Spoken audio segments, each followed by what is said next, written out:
time. These magazines wanna feature me, cause they know I'm on the rise. Get the attention, I'm on a mission. Cause ever since I flipped that switch, my power can't be denied. Oh my, my, my, oh my, my, my.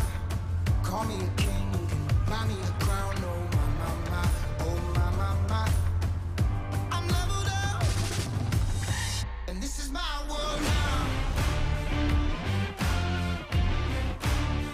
This is my world now. So anyone who try to write me off, tell them they can go and write this down. This is my world now.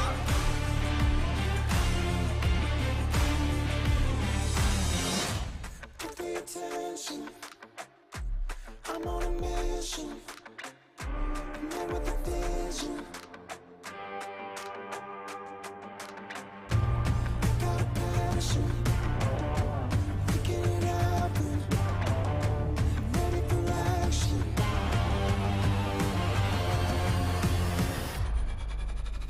And this is my world now. This is my world now. So anyone who try to write me off, tell them they can go and write this down. This is my world now. So anyone who try to write me off, tell them they can go and write this down. This is my world now. And this is my world now. And this is my world now. And this is my world now. This is my world now.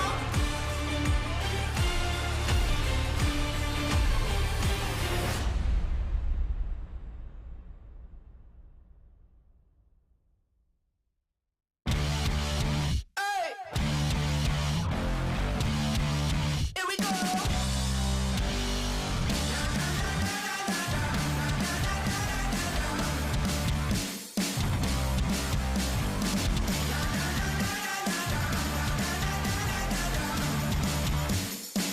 We coming ready or not, you better steady yourself, because we're raising some hell. There's nothing keeping this roof from blowing off. We're taking over the town, hit the switch and shut it down. Like Indian, we're electric, never stop. We coming ready or not, we coming ready or not.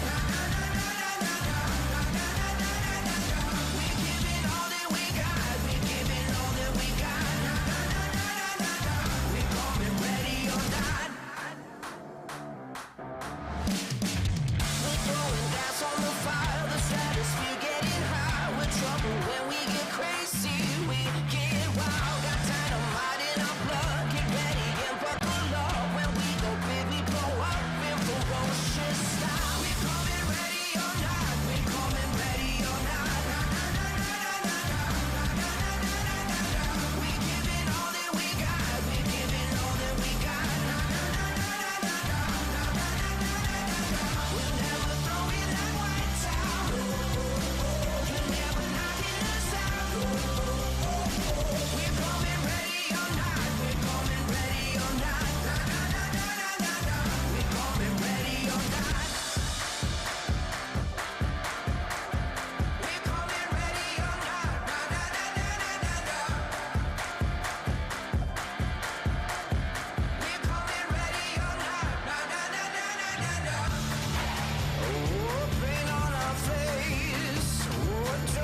Racing isn't easy, but experiencing it is.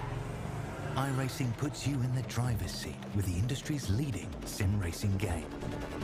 Drive on laser scan replicas of the greatest racing circuits from around the world. Go head-to-head against other drivers chosen by skill-based matchmaking to ensure competitive racing at every level. Compete across all your favorite series. In officially licensed cars, engineered to deliver the most accurate driving experience possible.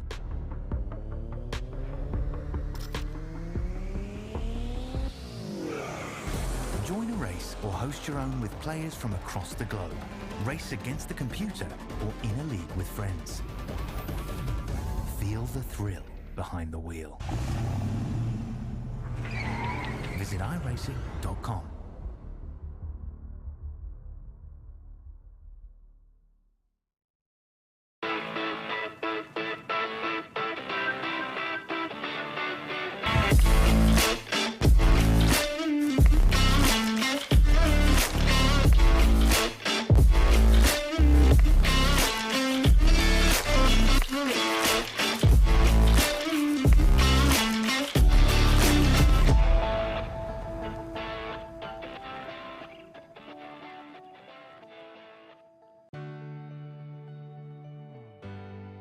Our family started RVing a few years ago, and when I think about all those campfires and fishing trips and sporting events, these are memories that are going to last a lifetime. I want to help others do the same thing. Hi, I'm Kevin Smith, General Manager at the all-new CLICKIT RV in Milton Freewater. People in this community are very familiar with this location and the great service they've always received. So the biggest question we get is, where is Keith? The great news is, Keith is still here. I've seen a lot of changes. I've seen a lot of things come and go. Through all the changes that we have seen, one thing that has not changed for us is the quality of our service. Buying an RV is a big purchase, but it should be a fun and happy experience. So whether it be in sales or service or parts, our mission is simple: be the best. From our team here at CLICKIT RV in Milton Freewater, we invite you to come down and experience the difference.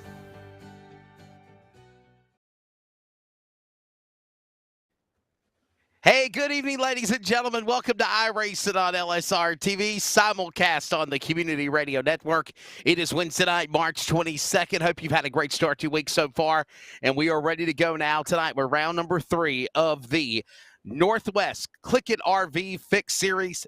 B cars, the Xfinity cars, ready to go at the virtual Homestead-Miami Speedway on your home for sim racing. I'm Wesley Outland, joined alongside is Jason Rockefeller. Jason, we're ready to go. The trucks offered a pretty exciting race. Not as wild finished in the last couple of weeks as we've seen, but now we're going to see what these Xfinity B Series cars are going to do. It should be exciting and fun. And, of course, as always, Charles Wooten is behind the scenes pushing the buttons for our broadcast coverage of iRacing. All right, Homestead-Miami, 1.5 mile, precision banking. We're going to talk about this all night long here. What's your thoughts as we get ready to see what these guys do tonight? Well, just like Monday night, Wesley, it's going to be really abrasive on the surface, just like Monday. But with an exception, this is the fixed series for the Xfinity series. Shorter spoiler, more horsepower, obviously allows for more wheel spin, guys to really create more tire wear, guys to get really, really loose. You're going to see that a lot. Dennis Moore was able to take the checkered flag on Monday. He was pretty strong until Kevin Smith's son decided to rework the Wi-Fi for playing Fortnite, which was a little odd. I'm sure Kevin is ready for that to not happen tonight. He will be racing, so he's ready to make some Monday night redemption here on this great Wednesday night. It's going to be a really good race. I really always enjoyed the Xfinity Series cars. If there's one hosted session race that we would always do, me and my buddy Kenny Brady and a few of us other iRacers, we would always go run the Xfinity Series car at Homestead. And it's because you can run all over the place. And the best place to run is, oh my, that wall. Oh, I love that wall. It's so fun to run up against that wall. And you're going to see a lot of guys probably doing that later on in the run tonight. But just like Monday, guys are going to be searching for grip all over the racetrack here tonight. So it's going to be a fun one for sure. Can't wait to see it. I've always said that Homestead-Miami, the way you drive it, kind of reminded me a lot of Atlanta last week as well.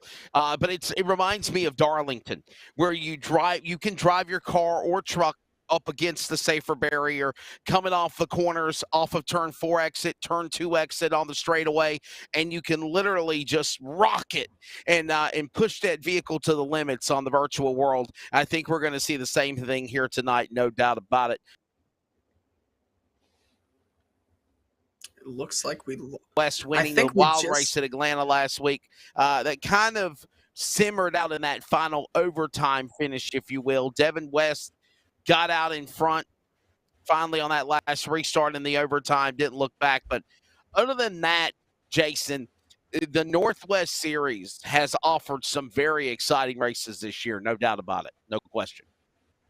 Yeah, for sure. I mean, Devin West just kind of, like you said, took off on that overtime restart last week and was able to pick up the victory. One of the Wests actually goes to victory lane. They're always so strong, but you only see them go to victory lane so often. I remember last season they were always so strong, but they only went to victory lane every so often. It was very little. They're always fast. They just can't get it done sometimes, whether it be because of a bad call, whether it be a bad pit stop, somebody else's mess, their own mess, etc. So they want to try, to redeem themselves here tonight again with another victory. There's going to be a lot of guys who are heavy hitters here tonight. I mean, honestly, it's really anybody's race. And like we had talked about on Monday, a lot of these guys have put in a lot, and I mean a lot of sim time over the offseason. And like I said Monday, this is the real opportunity to see who's going to be fast this season. Obviously, compared to the trucks, not an open setup series like the trucks are. This is the fixed setup series, obviously presented by CLICKIT RV. And shout out to Kevin, because I'm sure he wants to be in victory lane tonight after what happened on Monday. So, but yeah, this is definitely the Kickstarter here tonight for the season to see who has what it takes to really run up front.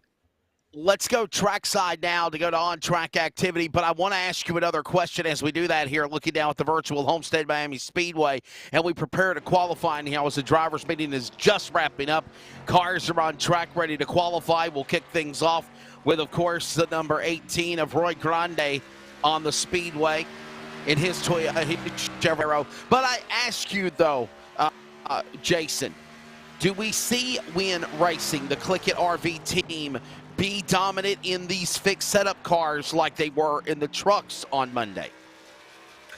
That is a very big possibility, Wesley, and like I said, a possibility. It's not an if, and, or but, it's just a possibility, because obviously compared to the open setups, because they were lights out, super fast, all inside the top 5 to top 10 all night long, obviously, besides Kevin having his son's little Fortnite issue. Hopefully there won't be any Fortnite gaming here tonight in the Smith household.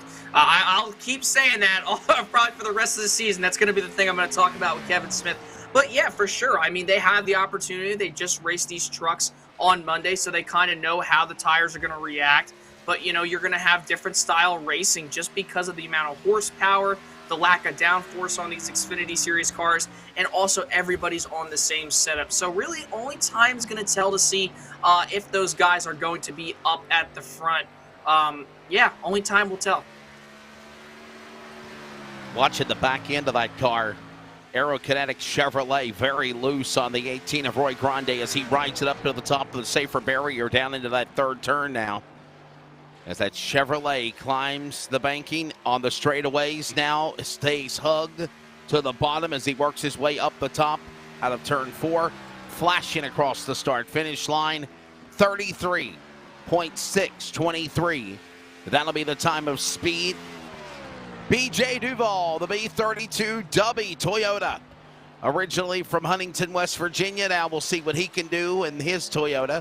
And by the way, he finally picked up a Northwest Series sanctioned win last Thursday night in round number 2 at Volusia for the Northwest Dirt Super Late Model Sim Series. By the way, don't forget they're in action tomorrow night, 11 p.m. Eastern Time, right here on LSRTV and the Community Radio Network, as those drivers of the Northwest on dirt now going at it. And now we see BJ Tidrick, the Speed Energy Chevrolet, Jason, make a lap here. Yeah, going to be interesting to see how BJ is going to do. He's had some solid speed so far this season, but like I talked about, this is the race here this season that's going to kickstart the actual season. Mind the fact we did race at obviously Daytona, and I almost said Talladega, Daytona and Atlanta. But this is the race, like I said, it's going to kickstart the season, find out who's going to be good. And BJ's definitely a guy who probably has what it takes to probably get some top 10s this year. So only time will tell for that number 7 speed machine. I think of Robbie Gordon when I see that paint scheme. Such a beautiful looking scheme. But right now, up the top of the board, dad of Devin West, Dan West Jr. is up at the top of the board right now. So the West is trying to make it back-to-back this week, followed by Joshua Marcy. Chris White is BJ Tidrick. Nice save. Never mind that. Nose first into the outside wall. He might try to reset and get a lap, but I believe he only gets one. Here comes Jeff Stabnow now to start his laps up. Had a pretty solid run in the practice sessions for the driver out of Billings, Montana. We'll see what he can do in his LSRTV 4K Ford CRN number 24 machine. The driver, again, Jeff Stabnow. And we'll watch where he ends up right now. Dan West Jr. at the point. Joshua Marcy second. Chris White third. Here's Stabnow. Working off of turn 4, coming out of the line. And he looks good. He looks fast. He will end up 16th. Man, that just shows you how competitive the field is. Everybody's in the 33 bracket. 33.81 for just a moment ago. Here comes now Paul Newton on track in the 27 Paul Newton Designs machine. Yeah, Paul's just going to try to arc it down there into the corner. A little bit higher than usual. He's kind of arcing it a little bit more than what most guys would. I wouldn't expect this to be a pole run lap. He'll probably be inside the top 15 somewhere if he could just get down to the bottom. But he might try to run the middle here. It seems like that's been the sweet spot so far this week, both for the trucks and here for the Xfinity Series type cars. They've just been really running that middle lane. Bottom is kind of when you have those green flag runs. We'll have to see right here at the line. 33.578. That will put Paul Newton, like I said, in top 15. Check that now, top 10 for Paul. So good, solid qualifying run for him. And Stephen Paulson just posted 11th. Dan Lowther comes home right now. His qualifying position comes home 8th, obviously being the Atlanta winner in the Truck Series just a week ago. So he's looking to have himself a good night here tonight at the virtual Homestead-Miami Speedway. Seth on track now, the number 2. We'll see what his Chevrolet can do now, working his way off the corner. By the way, Jeff Stabnow, 33.43 on the pole. I told you he looked really, really quick in practice as well. And now he just bumps Dan West Jr. on a 33.43 to a 33.55. And now we see what Seth Frazier can do, the number 2. Now, so far in qualifying, we have seen over 30-plus entries take time. We watch Frazier. Smith is on track. So is Daggett. Clark and Tidrick. We await Frank Harris and Sean Brightsman. And by the way, as Seth Frazier comes across the start-finish line, Ryan Bloom has just took the pole, 33.30 from Jeff Stabnow. Sean Brightsman with a problem in turn number 3. And also, Seth Frazier was 5th with a 33.46. Here comes Kevin Smith, pole winner of the trucks here at Homestead on Monday night for Win Racing now. Let's see if he can have a good night tonight for sure after the nightmare. Jason on Monday. Yeah, Wesley, like I said, doesn't want his kid to be playing any Fortnite tonight. I guarantee you he probably took away whatever he was using that time around, 33.719 for Kevin. Obviously nowhere inside the top 20. In fact, that was 23rd, so he was exactly 0.4 of a second off the pole. We'll have to see right here if he is able to claim that pole and hopefully not have any issues tonight. Now we're on Sean Brightsman, who's up into the wall. Unfortunate for Sean. That's 2 tough laps for him. That's unfortunate. Here comes Kevin to complete his lap, Wesley. We'll have to see where he's going to post. 23rd on lap 1. That's the good thing about qualifying here. You get 2 laps. Will you improve? Yes. Yes, he will. 6th. 33.47 for the Win Racing CLICKIT RV. Bomb speed. Chevrolet of Walla Walla, Washington native Kevin Smith. Here comes now a former champion of the Northwest Cup Series in the Brights Boutique Toyota Supra. Now from Tucson, Arizona, this is Sean Brightsman. Yeah, Sean really just had a really tough last couple times getting up on his laps, and it looks like he's going to throw away this lap too. Man, Sean's just not having... Yeah, Sean's just not having the night so far that he wants. I mean, that's 25th. And it's unfortunate, too, Wesley, because Sean is a guy who usually runs up at the front. And right now, just inside the top 25, certain 25th up on the board. And it looks like that's probably going to complete qualifying. And yes, it is. So what an unfortunate break there for Sean. And by the way, Devin West is not here, meaning we might see another first-time winner this season ready to go. 40 drivers are signed in. And let's go for the starting lineup here tonight. From Homestead, we'll do the top 20 and then Jason the rest of the way. Ryan Bloom, Jeff Stabnow, front row here at Homestead. Row number 2, Dan West Jr., Paul Newton. Row 3 here tonight. I'll find Seth Frazier and Kevin Smith. Row number 4, Joshua Marcy and Chris White, former Cup champion. Row 5, top 10, Brian Reynolds and Clifford, Toby Ritters, top 10. Row 6, you'll see Ryan Gormley in the 22, Jaden Ledbetter in the 36. Row number 7 will find Dan Lowther and Dylan Kane. Row 8, we'll find William Fletcher and Troy Daggett. Row number 9, Stephen Paulison, Stephen O'Hare, and your top 20. Jason will take you the rest of the way. Roy Grande and Aaron Cooper, the top 20 here at Homestead. Yeah, round out the rest of the field. You got row 11, Robert Gamble, Kenneth Garber there in the number 94 machine.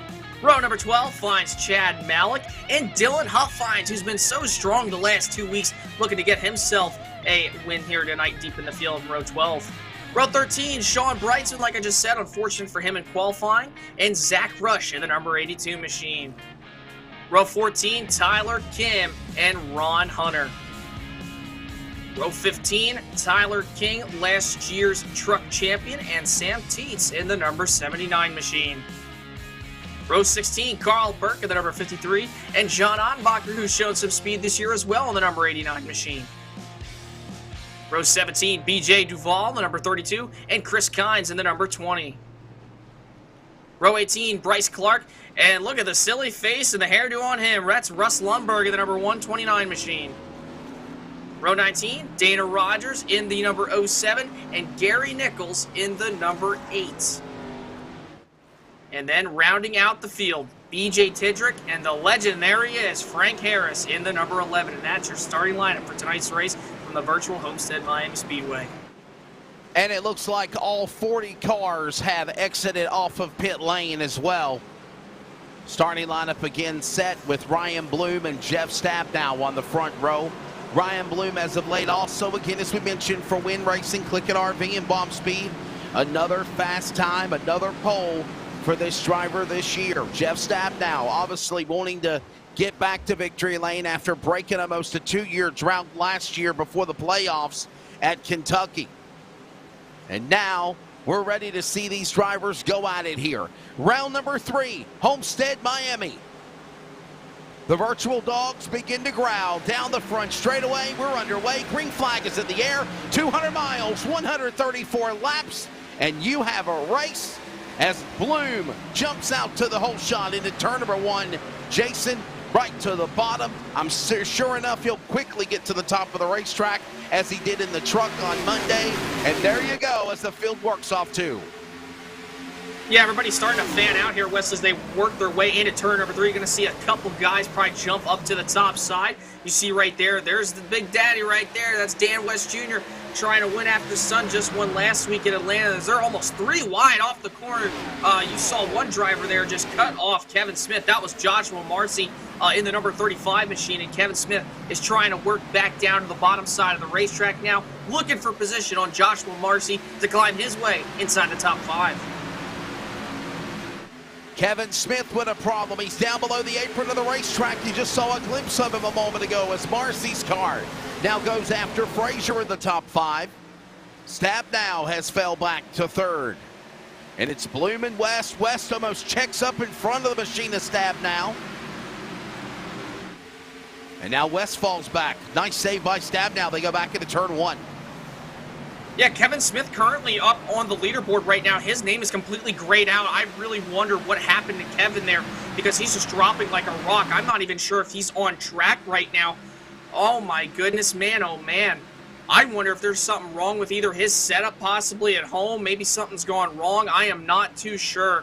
But this is a big break for the Walla Walla, Washington native Kevin Smith after having such a strong qualifying run Monday. He's taking 4 fresh Goodyear Eagles. You got to think something happened to him, Wesley. Not too sure, though.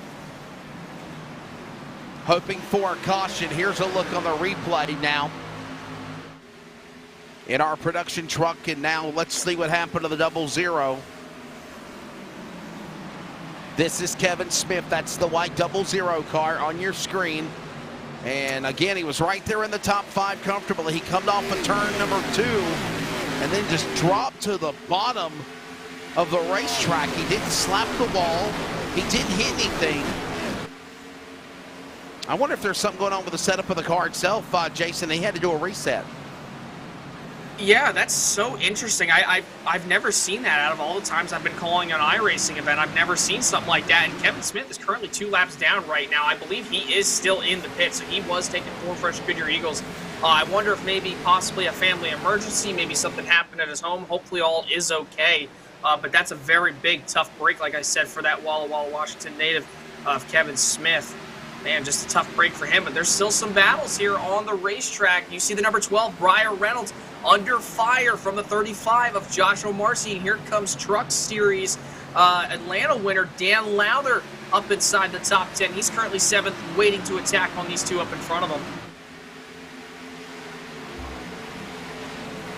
Reynolds up on the outside. The Old Glory 12 down to the inside. Marcy's car.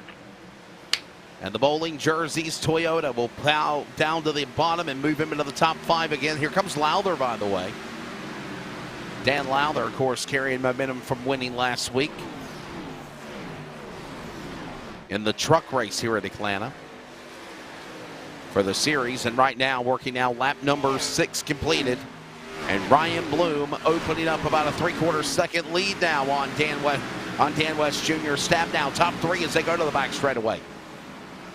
Yeah, Jeff is kind of right now, Wesley, just letting himself be, I guess, the main freight train here up at the front of this field, and everybody else is just passenger and train cars following back behind him. But right now, it's all Ryan Bloom and Dan West Jr. up at the front of the field, separating them by about 8, now 9/10 of a second.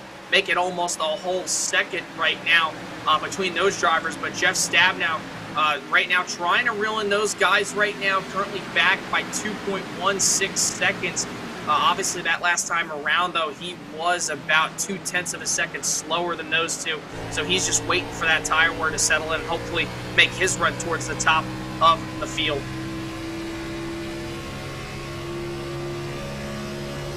Eight laps into this race now. Look at now Dan Lowther on board with him.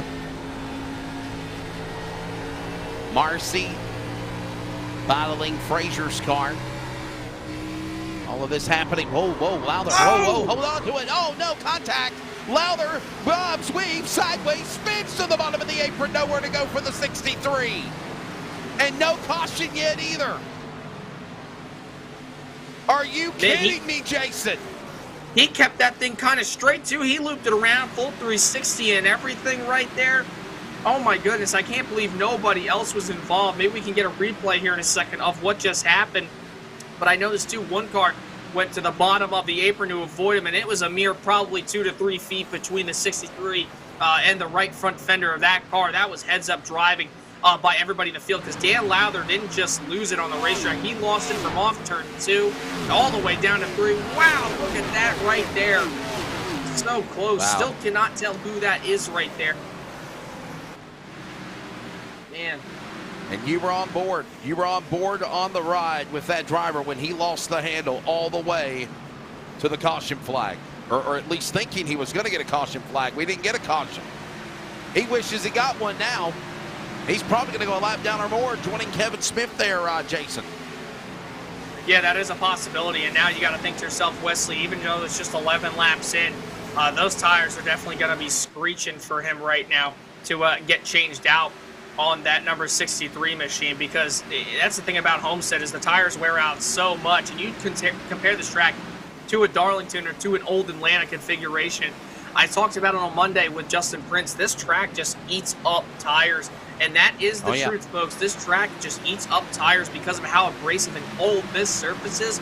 Dan Lowther's going to need a caution. He's going to need a caution quick. You ever heard of the term cheese graters? That's exactly what it is, no doubt. And we are closing in on 12 laps of this race completed as they'll work lap 13 when they come to the line. Ryan Bloom is the leader. Dan West Jr. second. Jeff Stabnow third. Behind them, here comes Ryan Gormley. TRD, Toyota Racing Development Toyota, right there on the inside. This is on board with Paul Newton, and this is going on, Jason, for the top 10, 7th and 8th on the racetrack. As you look right here on the type of gyro cam we got here, some beautiful shots from our producer Cody Wooten. Heading into the corner, you just see right now how you listen. Just when he heads into the next corner, I just want us to just take a moment, just settle our voices and let him rotate around the corner. I want the folks at home just to listen at how much tire wear is happening right here. Listen to Paul Newton.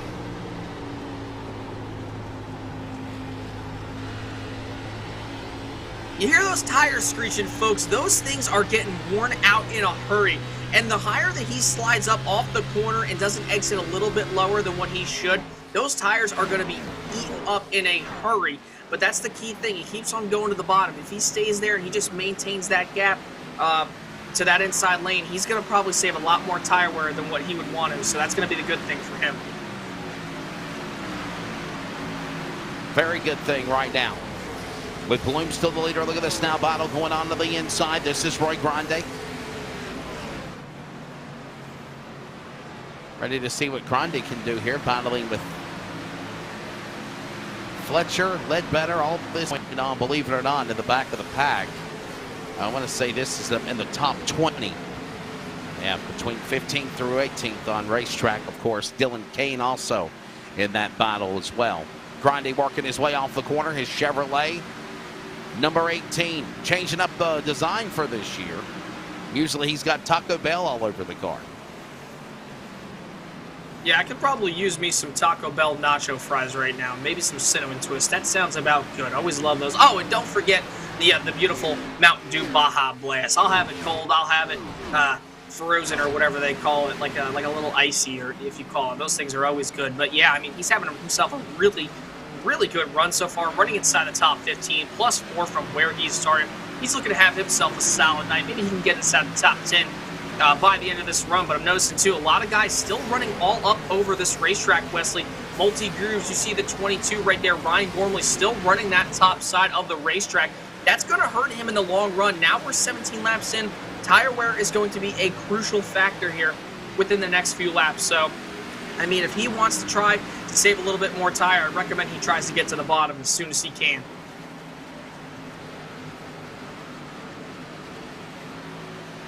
All of this ensuing as they work their way again off the corner out of turn 4. Back to the line, 17 in. Fairly comfortable start. Remember Monday night in the truck race when we came on the air, first caution fail on lap number 4. We're about to put about 20 laps on this. And of course, that's an open series, if you will, Jason. This is a fixed series. Do you think in just the differences of the setups, we're seeing a different race right now in the early going here at Homestead too? Oh yeah, definitely, for sure, Wesley. The open setup compared to the fixed setup, especially on these Xfinity Series fixed cars, makes a huge and a heck of a lot bigger difference than what we saw on Monday. Monday, you kind of saw everybody running their own line, but everybody was big packed up together. Not just because of the open setups, but also because of the way that the truck does drive, obviously, having more downforce, less horsepower.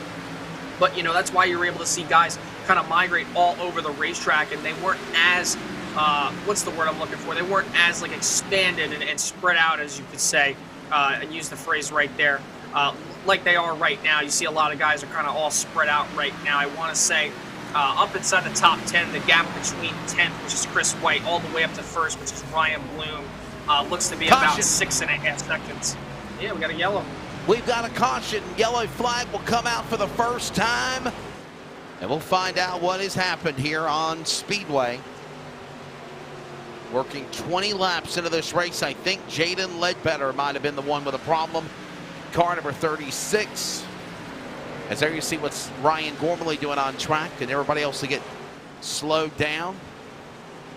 And we go under the yellow flag. Here is a look on your replay.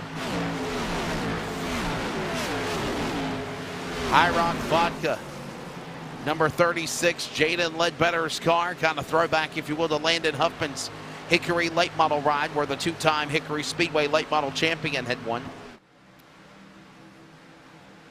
I'm not sure. Did he time out?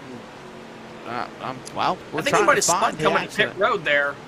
I think he might have come to. I think he might have been coming to pit road. Might have gotten loose coming onto the access road, or not the access road, but the apron right there. Probably lost it. Maybe spun back up on top of the track. That's probably likely. And remember, Wesley, we did see that a lot on Monday night. A lot of guys had a lot of trouble. Coming to pit road. So that is a thing to keep in note of, folks, especially with the way these Xfinity Series cars handle when you go to transitional changes, as you see everybody coming to pit road here. And oh my goodness, Dan West Jr. was thinking about staying out, but he came in so late. One driver stays out though, and that's Chris White, the 47. So we have a couple takers, him, Roy Grande Jr. They both stay out. Man, I cannot believe. But you know what, though? They might be staying out, Wesley, because they want to save an extra tire set, because there were guys who did not have an extra set of tires in that late green flag run on Monday night, and that's what allowed Dan Lowther to pick, because he saved a set of tires and was able to drive all the way up inside the top 5. So that could be a possibility. Everybody storming off pit road as that pit stops will come to an end here. So Chris White will now cycle around as the leader. There he is right there in the Circle 47 machine. Of course, Roy Grande Jr. did not pit.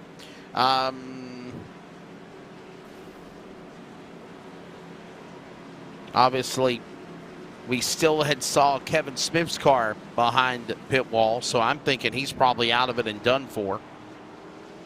Ledbetter's car that we think was the cause of the caution, he stays behind the two cars that didn't pit in the lead, so that takes away his opportunity for a waiver round.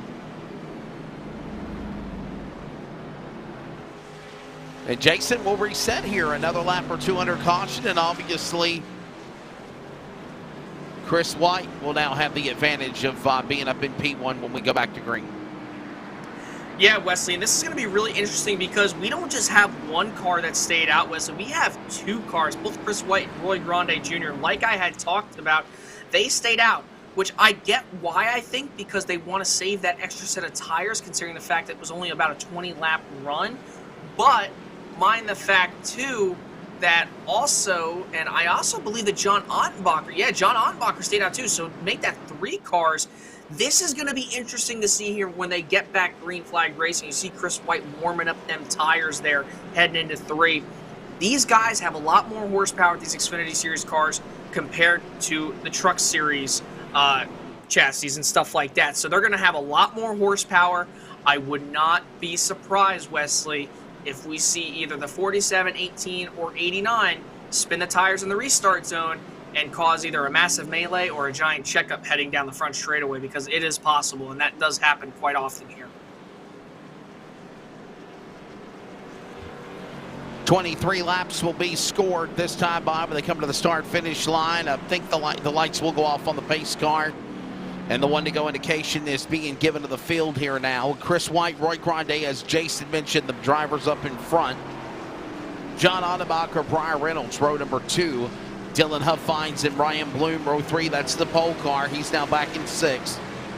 Gormley and West, row number 4. Of course, again, as I mentioned, Devin West, his son, not here tonight. The Shelton Washington father-son team. Jeff Stabnow in 9th, along with Joshua Marcy. That's the way the top 10 are. as the field will make their way to the back straightaway. Jason, and we await for the first restart here tonight at the Homestead-Miami Speedway, where until now it has been, of course, an all job led by Ryan Bloom.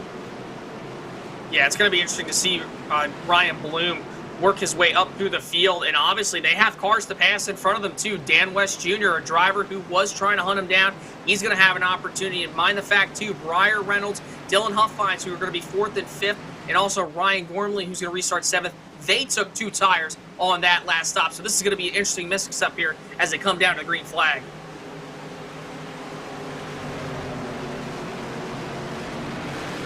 Field ready to send it off on the restart.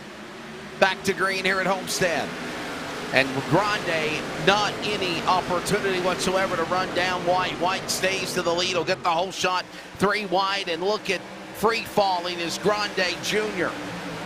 And Jason, we always use the analogy. This is what new tires can be compared to being on old tires. And that's exactly the outcome, even just 25 laps into this run. Yeah, oh man, the 12 of Brian Reynolds on those 2 tires. I believe it was him who took the 2 tires. You saw the 55 get into the back of the 12 there. Man, oh man, that could have been disastrous there for the 55 machine. Oh my goodness, just these guys are all over the place right now trying to run. Yes, it was Brian Reynolds. I did say he did take 2 tires that last stop. He's super loose, so 2 tires definitely not the call here tonight. If it comes down to a late race restart, 4 tires looks to be the way to go right now. But everybody, so far so clean on this restart.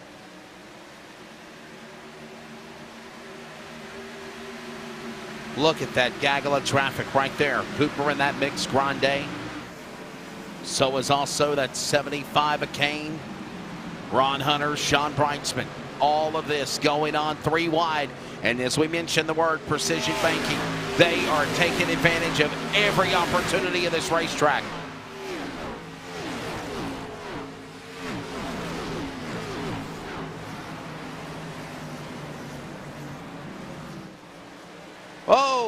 Oh, Brightsman, hold on to it.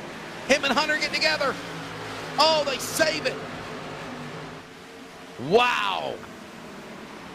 I tell you what, man, it has not been Sean Brightsman's night here tonight at Homestead, because not only did he not really even get to post a good qualifying lap, he qualified outside the top 25.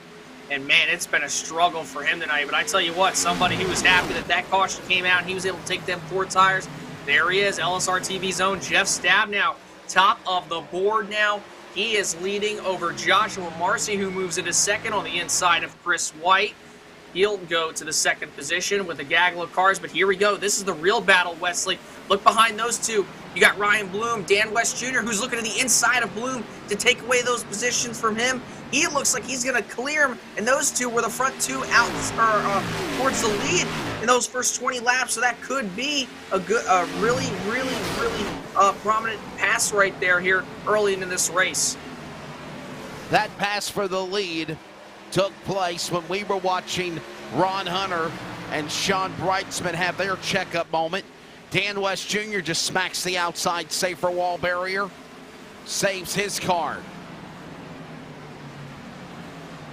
And right now he'll hold on to that 4th spot, as he did lose a spot position away from the pole car, Ryan Bloom. It's Jeff Stabnow.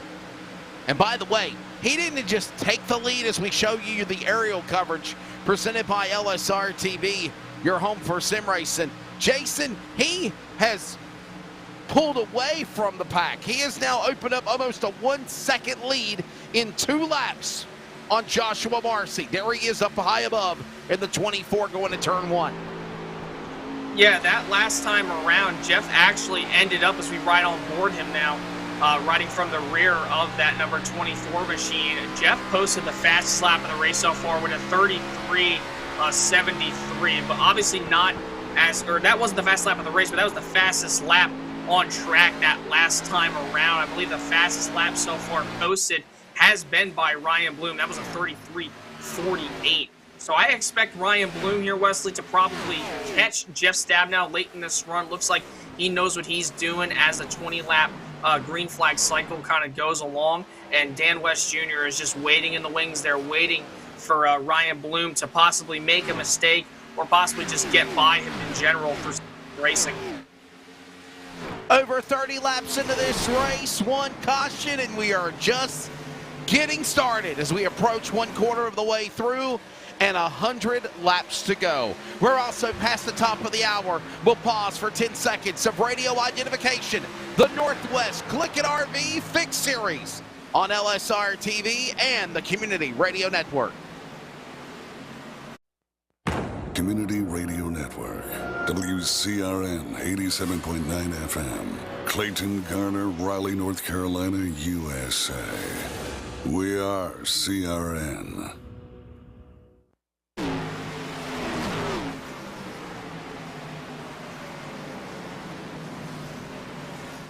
Back here at Homestead, Ryan Gormley's car about smacking the outside barrier, working his way down the front straightaway. It's Aaron Cooper's car, clearing by Gormley. This is going on to the top 15. That's 12th and 13th on track.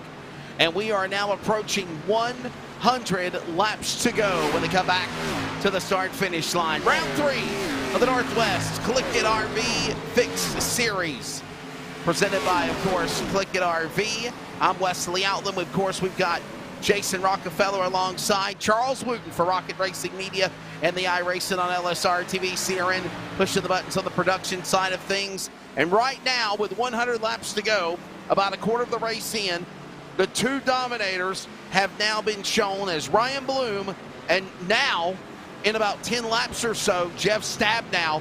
But Jason, Jeff Stabnow was the fastest car in practice. He looked really good. He qualified on the outside of the front row.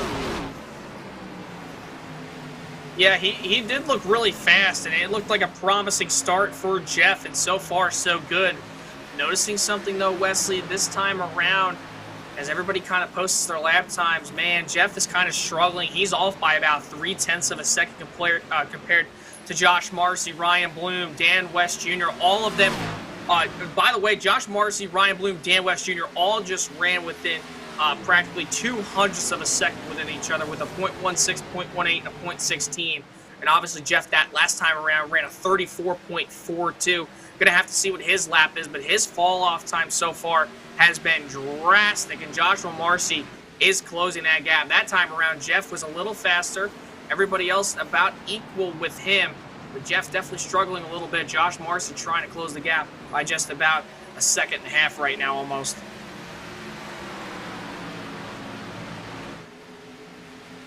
All right, now Stabnow, 1.18 seconds, the interval between him and Marcy. And there, of course, is Ryan Bloom right there with Joshua Marcy in car 35 for that second spot now as they work their way back across the start-finish line. Put another lap on the board.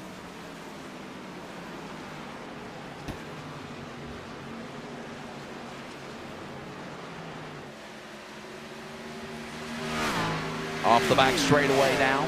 Everyone just kind of, if you will, would you say after that first caution, Jason, kind of riding and filling the car out, now you're kind of in that session of, we're ready to knock off this first 100 miles and get to halfway basically right now? Everybody's just racing comfortably. I don't see anybody, you know, being aggressive or trying to make any type of daring moves right now. Too early. Yeah, definitely way too early, Wesley. I mean, so far, you know, everybody's been running really, really good. You see Ryan Bloom, probably the guy to beat tonight. He's closing in on Josh Marcy, and they're also closing on Jeff Stabnow. When they get to him, they're going to have to be really careful. You know, obviously tire wear being a factor, so you don't want to push the car too early. Obviously, you know, we're just a little less than 100 laps to go.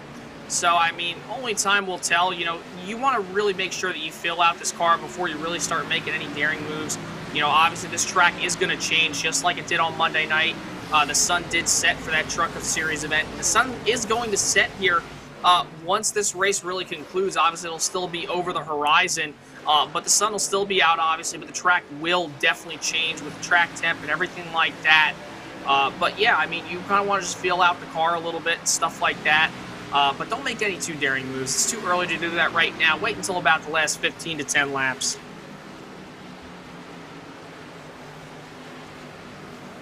Sean Breitzman, seeing him still on racetrack. Boy, he gave us a wicked scare 15 or so laps ago whenever Stabnow went to the lead. We were showing you that battle going on with Brightsman and Hunter. As now we see Ryan Gormley, Chris White. Chris White on used tires as well as Roy Grande. Fall off is Chris White in P13. Roy Grande is all the way back in 29th.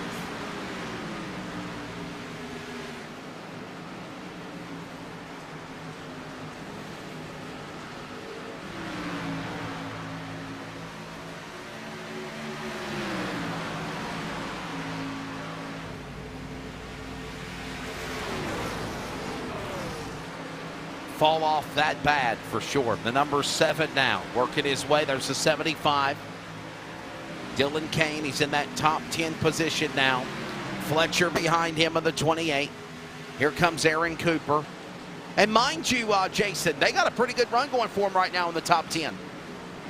Yeah, they are doing really good. Aaron's been really strong in these last 2 races, not only in this, but also the truck series. You know, obviously being 2, super speedway type racetracks, but Aaron is a driver I definitely want to circle this season. I think he's going to have a lot to prove.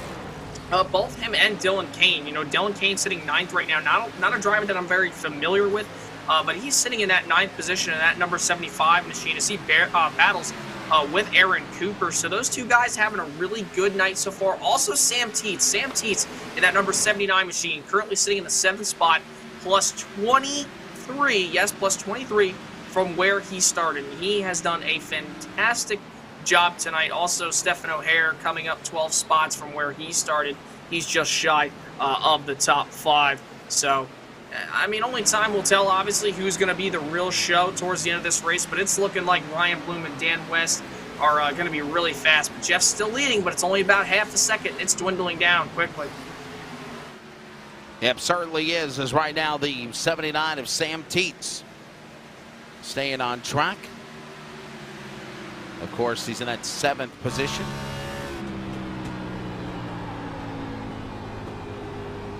And all the while, Jeff Stabnow, he's the leader. The question is for how long? Because Joshua Marcy, as you mentioned, Jason, is reeling him in like bait on a hook. And he's cut that interval down to a half a second. He can see the rear end of the 24 car forward in front of him, and Marcy is on the ascent. Yeah, but he's sliding up the track a lot, Wesley. He really doesn't want to do that because the more he slides up, especially when he's not in an exiting point on the racetrack off turns 2 and off turns 4, he's just going to shred that tire a little bit more. He wants to not wear those tires out. As you see Ryan Bloom make the pass, he attacks right on the inside of the racetrack there because the 35 of Josh Marcy, like I had talked about, was just going really high there, especially through 3 and 4. And in 1 and 2, he obviously gave the bottom there to Ryan Bloom. But now that Bloom is in 2nd, Wesley, I think Bloom's going to have something to show Jeff Stabnow here as he closes that gap into about half a second. And you got to remember, these were the 2 fast cars of the practice and qualifying session.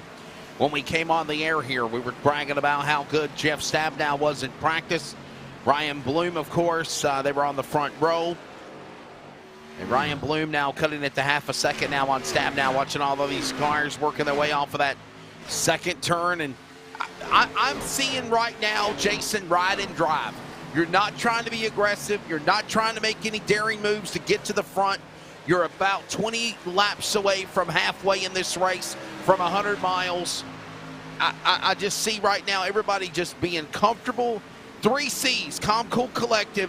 And if we get another caution, if we get green flag pit stops, then that will shuffle and change things up for right now. Yeah, you know, I mean, so far everybody's been doing really good. You talk about everybody's just kind of being, like you said, 3 C's. I always say it. You've heard me say it on the broadcast. Everybody's got to be calm, cool, and collective. And that's what it's going to take if you want to try to make your way up towards the front. As you see the number 27 machine of Paul Newton try to close that gap in on Dan West. Been a little bit faster than him these last few laps. This time by at the line. Going to have to see where their laps end up being. 35.02 for Newton, 35.07 for West. So Newton's still a little bit stronger than him, but like I talked about and we said earlier, you don't want to be aggressive. If you get to him, you get to him. You see one driver really loose there on the bottom side of the racetrack. Nice save by him. that looked to be Josh Marcy actually in third place. But yeah, this is the thing about these guys. You know, they got a long race to go. Obviously, green flag pit stops could play a factor.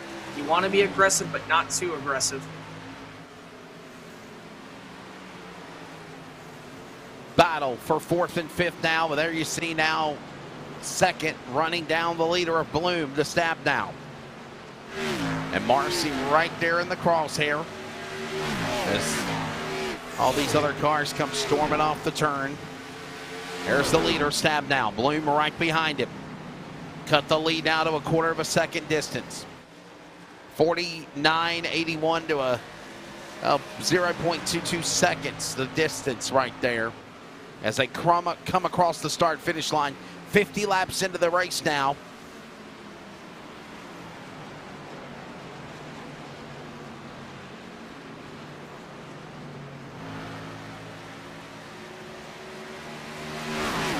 Bloom just right there patiently waiting for that opportunity, Jason, I think, to go after the 24. But, you know, I'm also like you. They pitted, but, you know, you don't want to race too aggressively because you use up your tires and you will fall back fast. Yeah, and if these guys get side by side, and if they race really hard, as you see Ryan Bloom probably going to easily make this pass on Jeff. And, oh, my goodness, actually almost runs into the back of him there. Heading into turn 1, I think he was going to go low, and then Jeff kind of lately decided he was going to go to the bottom, so that left Ryan at the top. But don't leave out Josh Marcy right now. He's right there waiting in the wings, and like I was just about to say, if these two get side by side and they're super aggressive, they maybe make contact or just race a little bit harder. Josh Marcy is right there, Wesley, waiting in the wings to try to get a 2-for-1 special here tonight at Homestead, and he could probably take this lead if these guys get racy here. Dan West Jr. and Paul Newton up on the top left. We're getting racy as we still watch this Marcy battle. Trying to run down Bloom for the second spot off of 2. Back straightaway now. They all stay single file. Conveyor belt jumping out of line now will be Newton. Trying to make that move on the position for Dan West Jr.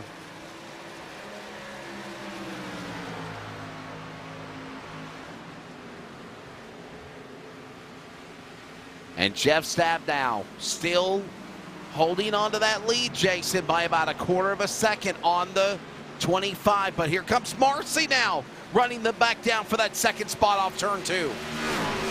Yeah, Wesley, he's just got to stop getting loose there off turn number 2. He's been really loose some of the last handful of laps off that corner. So, I mean, if he really wants to get past Ryan Bloom, he's just got to keep doing what he's doing, because I think that the tire wear is kind of equalized between Jeff and Ryan balled up at the front of the field. We're going to have to see where their lap times place right here. This time by the line, that last time it was 200ths. Now that time around, 0.29 for Jeff, 0.36, 0.36 for, or 0.33 for Marcy, and obviously, like I said, a 0.36, that was for Bloom. So Josh Marcy right now, second fastest out of that top 3. Jeff is the fastest.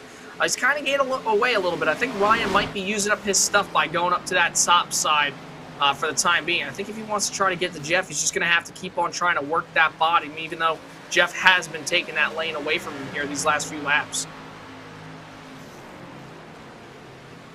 Top 5, top 6, single file. Climbing back to the banking into 1 and 2. There's Ryan Bloom, the 25. You got to think, Jason, I think he's trying to come up with a new lane to try a new run to try to get to the leader. Yeah, and that's the thing about Homestead. We talked about it earlier. You're going to see a lot of guys going all over the place. That time, actually, Ryan kind of just hung his line right behind Jeff. And you see right here, he's kind of gained a little bit from that. And Jeff's really loose there off turn number 4. But, I mean, yeah, Ryan just really needs to keep doing what he's doing. He kind of gains entering 1 and 2, and then he kind of loses it all off 2. I mean, obviously, tire wear being a factor. You know, if I were Ryan, I'd kind of just keep on running that inside. I don't really see him getting enough of a run, but maybe change my mind, because here he comes, though.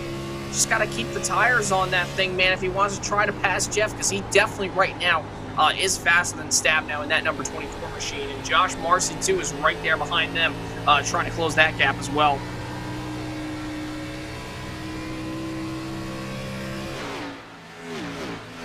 When they come to the line, it is 10 laps to halfway.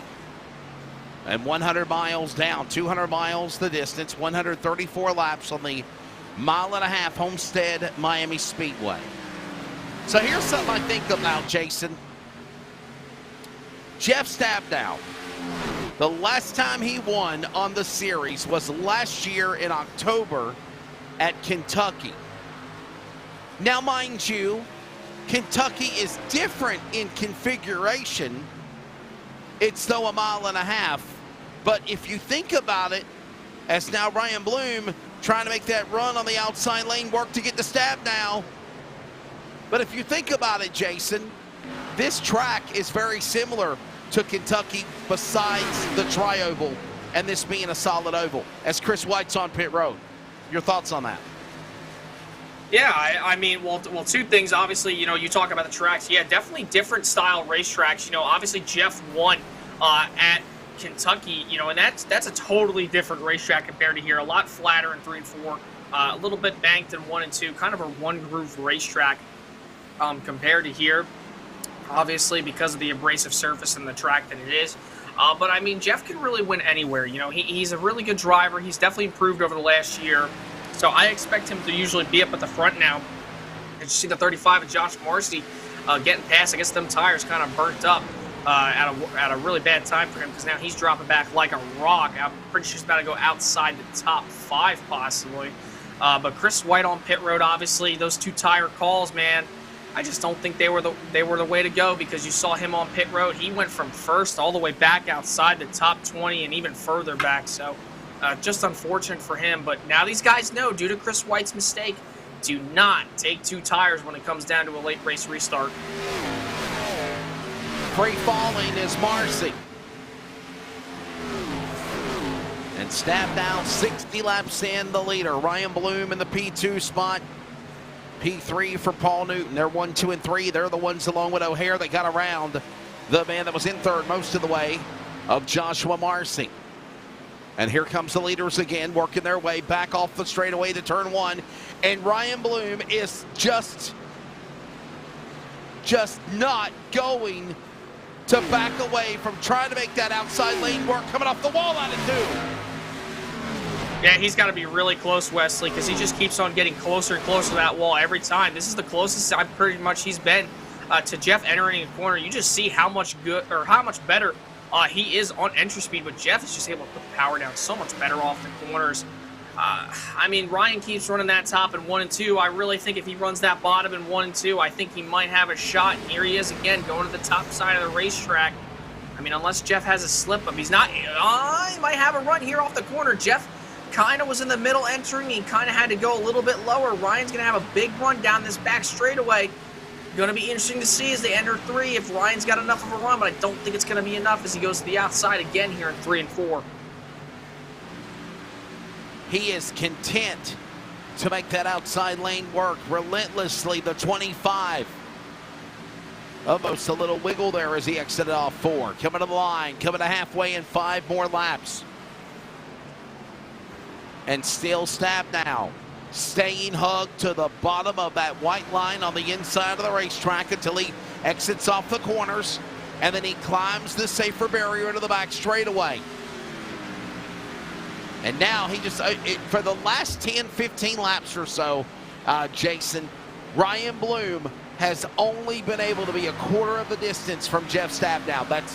That's how much of the advantage he's had for the last 15 laps on the 25.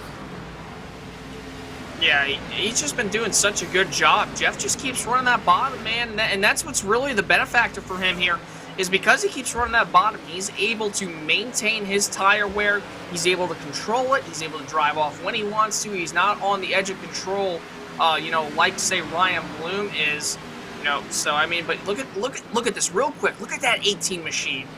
Oh, my goodness, he is just flying. He was a driver who did take 2 tires, I believe, that last time. And you just see how much fresh tires mean everything here. Look at them. They're going to be flying past Jeff on the straightaway. That's pretty much how much tire wear is playing a factor. And now, oh man, Jeff's going to get split in the middle here. This could be an opportunity where Ryan can use that 18 car as a pick here off the corner. Tried to make it work, but smartly closed in behind the 18 and shut the door. And now Lowther and Grande pulled away from the leaders. And he still couldn't make it work, and he's still a quarter of a second back. Off turn 4. Halfway next time by. It's getting really, really racy right now up here towards the front of this field. Ryan Bloom, I just can't believe he's been able to hang in with Jeff. He might have a little bit of a run here off the corner, though. Not enough, man. Jeff is just so fast down on that bottom side of the racetrack, man. He is doing a great job. And look at Ryan, closes that gap down the back straightaway by the time he enters. This is about the closest I've seen him on the outside of the racetrack to Jeff's back bumper. So with this lap traffic playing a factor, I think Jeff and Ryan can both use those guys up in front of them as a pick, possibly, to try to get a little bit further ahead from one another. But Ryan is just continuing to hunt him down. But hey, look at this, Wesley. Look who's coming into the picture because these guys have been running separate lanes. Here comes Stephen O'Hare in that number 41 machine. He has been 0.3 of a second nearly faster than those two guys up in front. I expect Stephen O'Hare to really make a march here towards this lead. As you see the 25 trying the outside again here in 3 and 4, but he's just so loose. Jaden Ledbetter pulling onto the pit lane halfway home in this race. 67 down, 67 to go as they're single file now. And the leader, Stabnow, trying to hold off Ryan Bloom, and now Stephen O'Hare. And lap traffic in front of them. Dylan Huffines in front of Stabnow. He'll drop to the inside as they go to 3. He'll clear the 6. So will Bloom and O'Hare easily as we approach lap number 70. Maybe not so easy yet. O'Hare's going to have to deal with him, and so will a 25. He wasn't even clear there off that corner. Now I believe he is in the 41 machine. Now he's got to deal with Huffines, that lap car. Surprise Huffines has not had the run that he's really hoped for here tonight. That's really unfortunate for him because he was running really good those first 2 races of the season. Expected him to be super, super strong, but so far not having the night that he wants. But so far, Wesley, 3-car horse race up at the front. But this is no surprise, though. When you look at the real-life Xfinity Series, when it came to championship night every single year back when this was the final race of the season, this is usually how it was. 1, 2, 3 cars, and they were always the final 4 usually battling up at the front. And this right now is giving me really, really big Xfinity Series championship night vibes back in 2018 and 2019.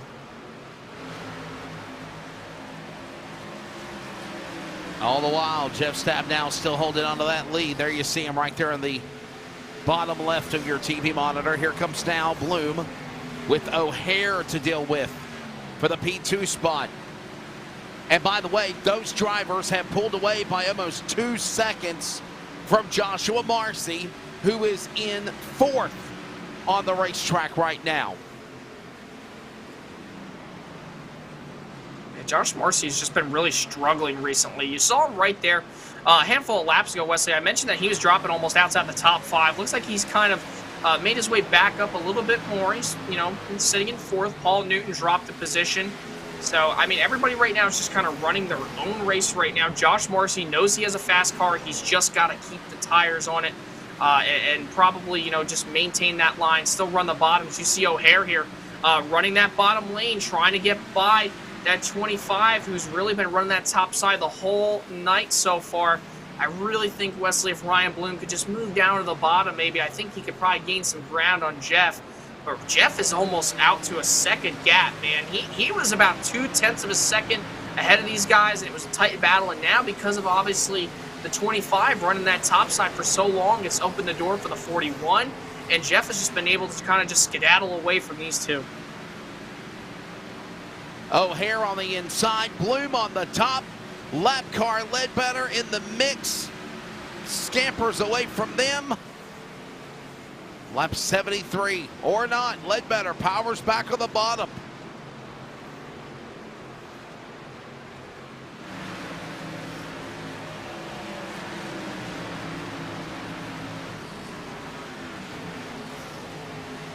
Last 10 laps or so, the leaders overtaking lap traffic. There goes William Fletcher peeling off. Ledbetter now.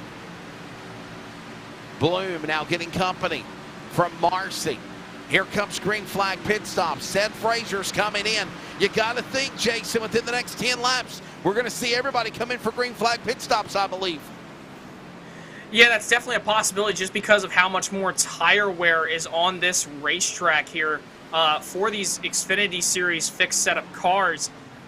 But, I mean, I don't believe we're seeing pit stops on Monday until around the lap 50 range, when about a 50-lap green flag run. You very well could see them earlier than that.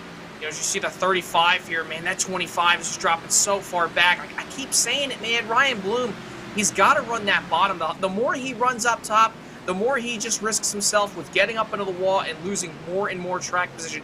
And it's unfortunate because he was leading those first 20 laps, and now here he is. He's getting passed by so many different guys, and he's looking to possibly fall outside the top 5 here before these guys have green flag pit stops here in just a handful of laps. And I was going to say, too, as well, if you also keep running the top, as you mentioned, you run your tires out. And in addition to that, once they start to go away, wow, Dan West Jr. really loose behind Bloom a moment ago. He'll save it again. But to add to your point, Jason, you run the top of the racetrack like that, especially when you used up your tires, you're more than likely going to hit the fence and crash if you're not careful.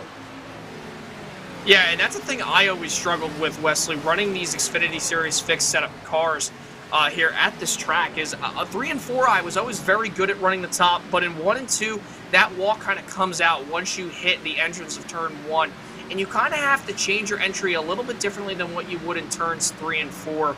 So, I mean, the more that you run up there on the top, obviously you see one car right behind the 71 of Aaron Cooper there. I believe that was the number 07 machine there, almost loose getting into it. That's Dana Rogers. Good job for him to slow it down. But yeah, I mean, you're just going to wear out your tires there, and you want to be easy that you really don't run up there for too much longer like the 25 was, because you risk it big time getting up into the outside wall. But here we go. Battle for the lead. Here comes Stephen O'Hare, and he's going to clear Jeff Stabnow with ease. Man, that 41 is fast here tonight. Passed him like a sitting duck. Got to wonder if the tires fall off. It's done on the 24 as well, as Stabnow will fall back to second. Stephen O'Hare now the new leader. But he's also got lap traffic in his way. Dan West Jr., B.J. Tidrick, Frank Harris, number 7 on pit road. You just saw him a moment ago.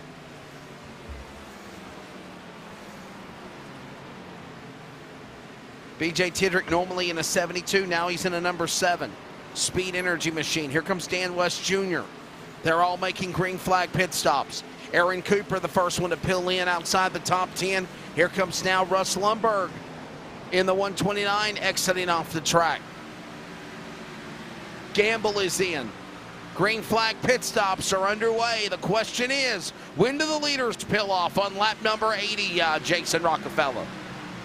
Yeah, they definitely got to be pitting sometime soon, because all these guys out in the back to mid-pack, they're pitting early. They're going to gain a lot of track time on those guys out front. The longer they stay out, the more they risk themselves falling back in. And here comes Jeff Stabnow. I believe he's on pit road now. Yes, he is. Oh, no! Wesley, Damage. Look at the right rear quarter panel of that 24 machine. Yeah. You know something? I wonder if that's why Stephen O'Hare passed him. I wonder, Wesley, if Jeff Stabnow got into the wall and allowed Stephen O'Hare to get a big run possibly down the back straightaway and pass him into 3. Man, that is almost race-ending damage for that 24 machine. Here's a look at it.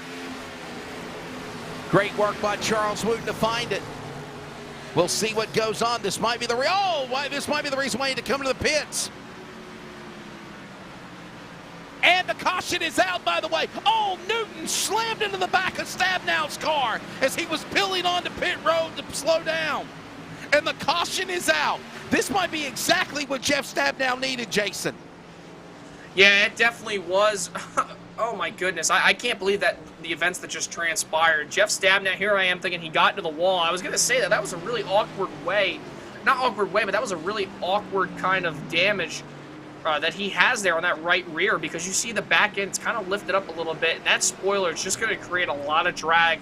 That's definitely what Jeff Stabnow needed. He's only going to be 12th right now, so I mean, he definitely, I don't even believe, came into his pit box. He just went all the way through until the yellow flag obviously came out, you know, because he didn't want to lose any track position or go a lap down. So he's probably going to wait here. But the leaders are in currently. Yep, here comes all the leaders pilling onto the pit lane. You got to think the last time they pitted was probably around lap 25 or so. Stephen O'Hara has now showed his strengths on the track of the 81 Nicole Bryan photo machine. All of these drivers coming down onto the pit lane for work. And I'm thinking money stop, Jason, unless we have a late race caution here. Yeah, possibly. I mean, let's see. Let me do the math. I'm not very good at math. Let me just see. So we're going to restart probably around lap 85. So we'll just go lap 84 just to check. So 94. Yeah, I'd say about so. It definitely could be the money stop. I mean, oh, man. It's going to be so tough here, you know. I mean, I don't know, Wesley. I mean, these guys are going to be really tight because it's about a 50-lap run to the finish nearly.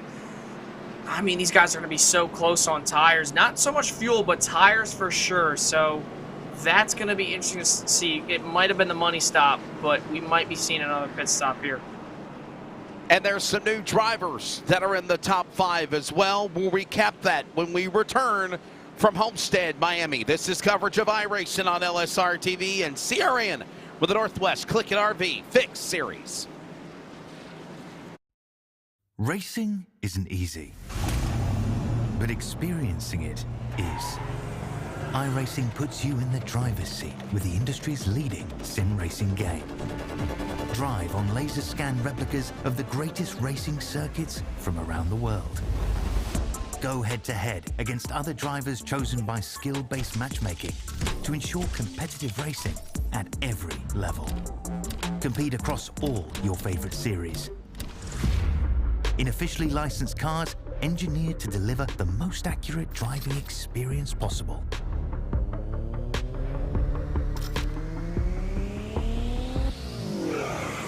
Join a race or host your own with players from across the globe. Race against the computer or in a league with friends. Feel the thrill behind the wheel. Visit iRacing.com.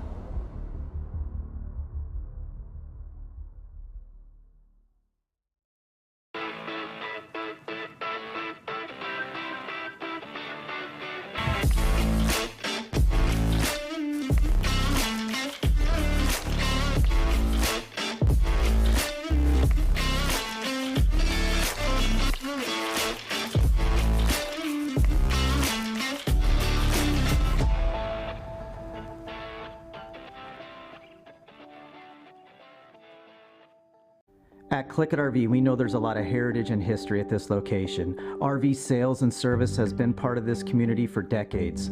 We knew there was an incredible opportunity here, but to see where we've come in just a year is incredible. None of it would be possible without the patronage and support from this community. So whether it be a more convenient and accessible service drive, a fully stocked parts department, or this amazing sales facility, what drives this team daily is making sure our customers leave here with the best possible experience.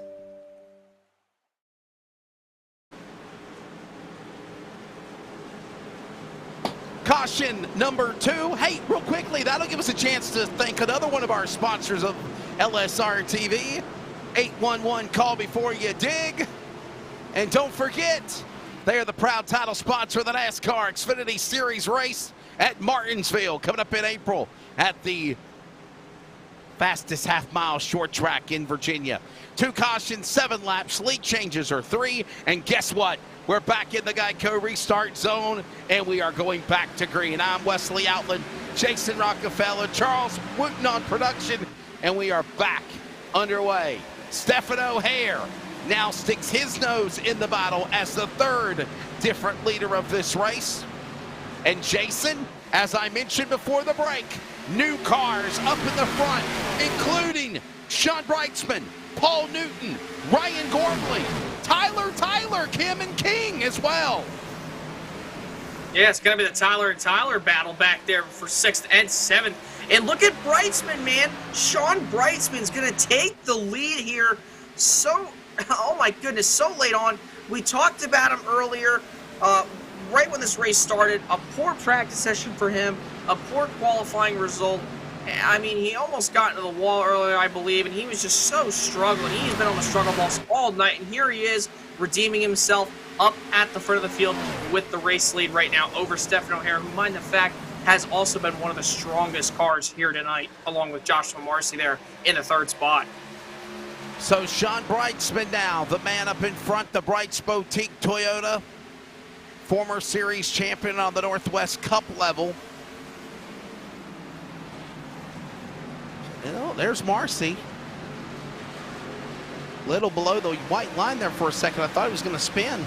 As here comes Gormley now in this battle. I'm going to tell you, Jason, in the 6 races, counting tonight, that we've covered so far this year for the Northwest, and if you want to be honest, the last 4 weeks of airing because we covered the duels, Ryan Gormley has by far, right now, that 22 Toyota you see on the screen, impressed me as one of the quality newcomers on the series that everybody has just taken a liking to, and they respect, and he respects them, and he's doing really, really well. He's got another solid top 5 going right now in 4th. Yeah, this is really awesome to see Ryan up here at the front, and he's looking to try to take that podium position away from Joshua Marcy. Closes that gap in, might look to the inside here off turn number 4, head down the front stretch into 1. But yeah, Wesley, I mean, Ryan's been really, really strong these last couple races, and he's been a driver that everybody has been liking. Everybody said, you know, when we've been talking to people in post-race, like, oh yeah, you know, Ryan and I had a great battle, so-and-so, you know, whatnot, you know, etc. And Ryan has just really impressed us both. He's impressed all of us, honestly. Even, you know, everybody who's involved over there behind the scenes over at the Northwest Division. I mean, Ryan Gormley's definitely a driver who I look to probably have a win sometime before midseason, if not maybe 2, because he's been super fast. And like I said tonight, this was going to be the race where you're going to see guys show their strengths, show their weaknesses, and Ryan Gormley right now, +7 from where he started, been having a clean race. Oh, and mind the fact, he's all the way up to 4th, and he's about to get 3rd from Josh Marcy. Trying to battle on the outside, Marcy's car on the bottom. This is for 3rd spot. Hey, by the way, weather conditions presented by Kaufman Creative on the bottom right. We didn't really mention that much. On Monday, it was 79 degrees and 109-degree air temperature. Look at it now. 77 air temp, track temp at 84. And another, if you will, Jason, mostly cloudy day as we've seen all year on the tour, virtually for the Northwest on Monday and Wednesday night. Sunny, cloudy,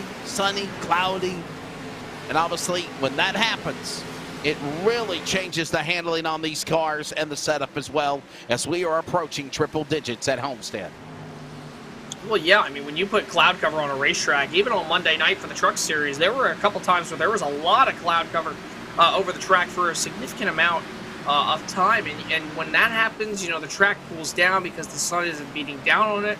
So, I mean, we might get into some scenarios like that here later on in the race. The sun continues to set here from the virtual Homestead-Miami Speedway. I tell you what, it's always partly cloudy. You can do all these weather adjustments with iRacing. I tell you what, man, I can't wait for the day when they add rain to some of these places, for especially the road courses, because I know they've been in development with that now for a long time, and everybody's been really anticipating it. Just like they were anticipating dirt for a long time, and then that came into the iRacing, and everybody's loved it since. I cannot wait to see rain added to iRacing and see these guys go rain racing on the road courses. Yeah, no doubt, it should be fun. By the way, speaking of also fun, a new series that has been added on for our Northwest brethren is the Northwest Dirt Super Late Model Series. Of course, Devin West won the opening round 2 weeks ago. Last week, we saw BJ Duvall finally break through into victory lane and win on the series. And of course, We'll find out who will be there for round number 3. That is tomorrow night. Charles, where are we going to? We're going somewhere tomorrow night for the Northwest Dirt Super Late Model Series. And I'll be... Gotcha. We'll find out. It's a mystery. It's a mystery. It is.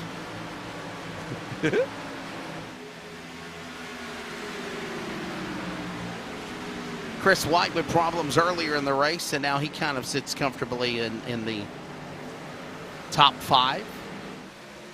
Redeems himself, if you will.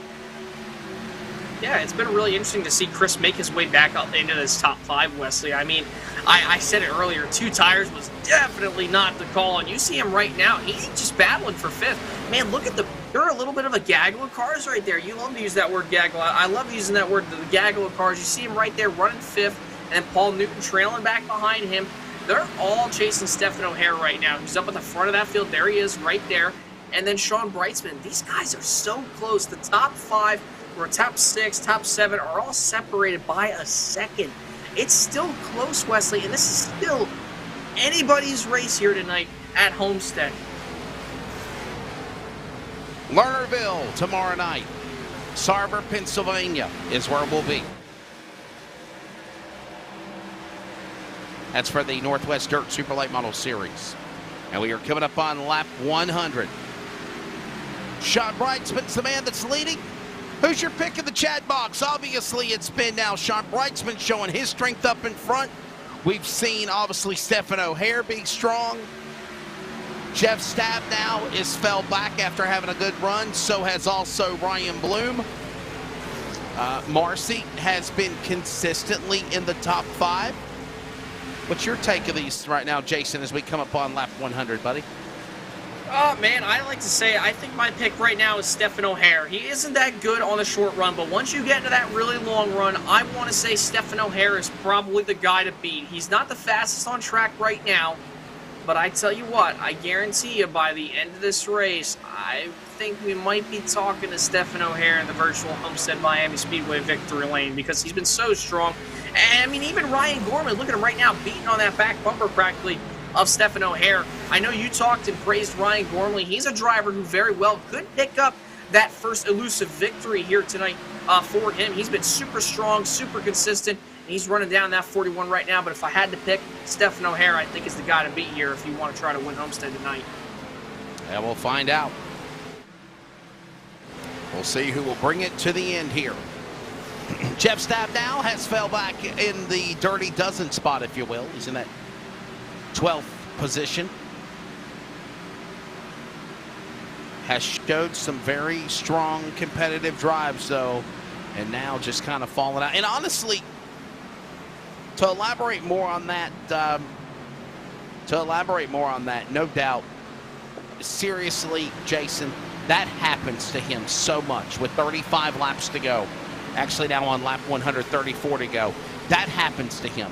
He literally will be so strong and have such a good run going, and then he falls off or something happens. And you got to wonder, because he hasn't took the fast repair yet, Jason, how much damage is on the right rear of that 24 Ford right now?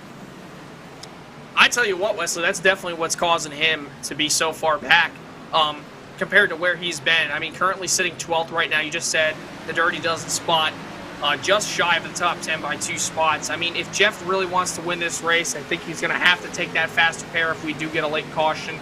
If he wants to try to actually compete and possibly make up some more spots. It might not be a winning move, but he definitely will be able to probably more than likely pick up a top 10 because I've seen guys fall off here late in these runs. I've seen Josh Marcy fall off late in these runs. He might fall off if we do go green to the end. I've seen Dan West Jr. fall off late in the run. It's a possibility, but yeah, that right side damage, you see that rear spoiler, it's kicking up. That's causing a lot of drag on that right side. It's definitely taking away a little bit of side force, or maybe even creating a little too much side force. Great camera angle here from Cody Wooten, our producer. You just see how crinkled up that right rear quarter panel is. You see the exhaust pipes shooting out flames right there, but that spoiler and that quarter panel is definitely what's hurting Jeff the most. I'd definitely take that fast repair if I were him, if it would come down to a late race restart with pit stops involved. And I don't know who took our official CRN Community Radio Network business logo of mine that I created from, my goodness, I guess 2019, I think it was. No, 2020 is when I redone it. But I'm liking that red. And I'm thinking that when I go into a decade of my business, I'm thinking of making that color be that. I like it on the cars as well as LSRTV, and I'm digging the red for the headphone for CRN. Whoever created that needs to get a hold of me for sure. Sean Brightsman, still the man leading. Stab now all the way back to 11th now as he just got around Dylan Kane for that spot. But Dylan Kane not backing down. And he tries to set his sights on the lap car by Dylan Huffines. Dilly not having a good night here at Stead either. Yeah, Oh, I mean, I by the talked way, about it earlier. I was going to say, I'm sorry. By the way, Ryan Bloom, Jason, whatever happened to him, he's 15 laps down, way in the back in 37th on pit road. Yeah, I mean, that's just unfortunate for him. You know, after being so strong all night long, you know, I mean, it's just unfortunate to see him that far back. One of the cars that we thought was going to be, you know, want to talk about possibly the factor to win here tonight. I mean, he's just not. Oh, yeah. Oh, my goodness, you know. It's a shame. Everybody's been having issues. Still don't know what happened to Kevin Smith. He's been multiple laps down since the start of this race practically. I don't know what happened with Kevin. Maybe we'll find out after this race from one of his fellow competitors. Maybe Cody will do some investigating like he always does. But drivers like him, trying to look at also other drivers. Frank Harris, who's been kind of strong recently, he hasn't been the best. One lap down, sitting 28th. Dylan Huffine is probably the biggest shock to me besides obviously Kevin Smith's mishap. It's just unfortunate to see Dylan have such bad luck right now, 25th right now. I don't know what's up. I don't know if he's just not that good with Homestead, or maybe he's just, I don't know, man. Could just be one of those nights for him. It happens. They say it, Wesley. You've been around in the business for long enough. You know that's just how racing goes. Sometimes you're a champion of a series. The next year you're just, you know, just like a sack of rocks sitting at the bottom of a well in a sense. I am digging that Cheerwine throwback car, the Ford 21 of Tyler King, the Truck Series champion of last year. But it, you know, having a comfortable run, if you will, right now. I mean, he's in 7th in front of Troy Daggett. It's on board with Troy Daggett, by the way, the 99. Winner only for the trucks and the Xfinity Duels in Daytona was Troy Daggett.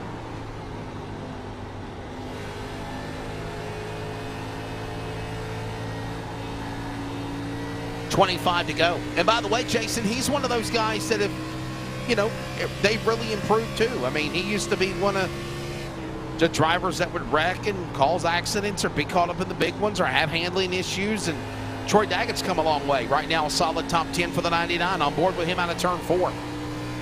Yeah, we talked about a lot of guys. You know, I talked about, you know, him. Like you just said, that he was causing a lot of wrecks last year. Think about it. When you really think about it hard, how many times did we mention Troy Daggett's name last year involved in a wreck either that he caused or something at the back of the pack? Too many times. And Troy has been a driver who's been very persistent. You see Ottenbacher almost in the wall back there. He looks like he gathered it back up. Good save for John. But, for example, I mean, Troy Daggett, I'm just going to list off a few guys. Troy Daggett, one guy. You know, Brian Reynolds, Ron Hunter, currently 18th. Another driver, obviously not having the best night. He was up in the top 10 earlier. I think qualified 7th. Toby Ritters, a driver who is always usually at the back of the pack, got that elusive first Northwest victory last year at Talladega for the trucks, sitting just shy of the top 20 right now, 21st, one lap down. He's been another driver I've been impressed with. Kevin Smith, another driver, usually top 10 to mid-pack type of driver. Here he is competing for race wins within these first 3 weeks of not only just the Xfinity Series fixed season, but the Truck Series. I look for Kevin to do big things this season. Same with Troy. I look for also Toby Ritters. Clifford, would you mind saying? I think he might get a win this year. Ron Hunter. There's just the Northwest has gotten so much more competitive over the last year, and that offseason definitely enabled these guys to do a lot of iRacing for official stuff. Oh, yeah. And also do some practice races as well. So they're definitely improving since that postseason last year. Well, It's like what me and you and Justin Prince saw when I talked about on Monday night. It's the truth on the Northwest side of things. Now, it used to be between 5 to 10 drivers have a shot to win. This year, there's probably 15 to 20. That's half the field that have got a chance to win this race. Another couple of driver notables that I want to throw out there that have come a long way. Aaron Cooper, what he's done in the 71, he's looked really, really good. Briar Reynolds is a driver that has really stepped up. And I'll tell you someone else too, winner a few weeks ago, Dan Lowther. He's a driver that, normally in the back, he's won a race this year, but he's also been consistent right now, hanging in the top 20. I know it's not up in the front, but anything can happen as we come to 20 laps to go. And, never count out that 63, though. He's really improved. It is, I know we're not finding a lot of things to talk about on track, but what we can talk about here is mentioning drivers, Jason, that might not get the credibility or the TV PR time that they really deserve, because they've come a long way for sure in this series. Yeah, and I keep preaching it too, man. I'm going to keep saying it. I love the way that Toby Ritters has come ever since last season. Last season, he was getting involved in a lot. I mean, don't get me wrong, he still gets involved in some wrecks here and there, and half the time they're not even caused by him now. But, I mean, he is a driver I have been so persistent on with looking at the way he drives, his craft. He's learning every race, man. It's a learning experience for Toby. He's out here to have fun. I always see it, I believe it's his wife or just his family in general. They're always commenting in the chat box. Oh, yeah. Always saying, go, Toby, go. I grew up when I was a kid watching Clifford the Big Red Dog with my sisters, so I absolutely love that scheme. It's near and dear to my heart. I mean, the fact that Clifford finally got the Clifford paint scheme, you love to see it. He's been such a good driver. He's been such a good guy to both not only the fans, his competitors, but also as a family man. He's a very good guy. Toby's a guy I really respect, when it comes here to the Northwest Series. I really expect a lot of big things for him, and you saw how emotional he was in his voice at the end of last year, because, this might not be, the real-life stuff that these guys can get a handle in. I myself, I've wanted to race my entire life. iRacing provides something like this where these guys can go out, have fun, work all week on their setups, and come out here, show these fans a good time here on LSRTV. And not only that, but just, hey, have fun, and then afterwards have a few beers maybe before the night's over, after you're done virtually racing, chat, have a few laughs. That's the great thing that iRacing presents, and I'm grateful that we have a platform to show some great racing like we do here tonight. And by the way, with another 20 laps to go now, we watch Lowther and King battle.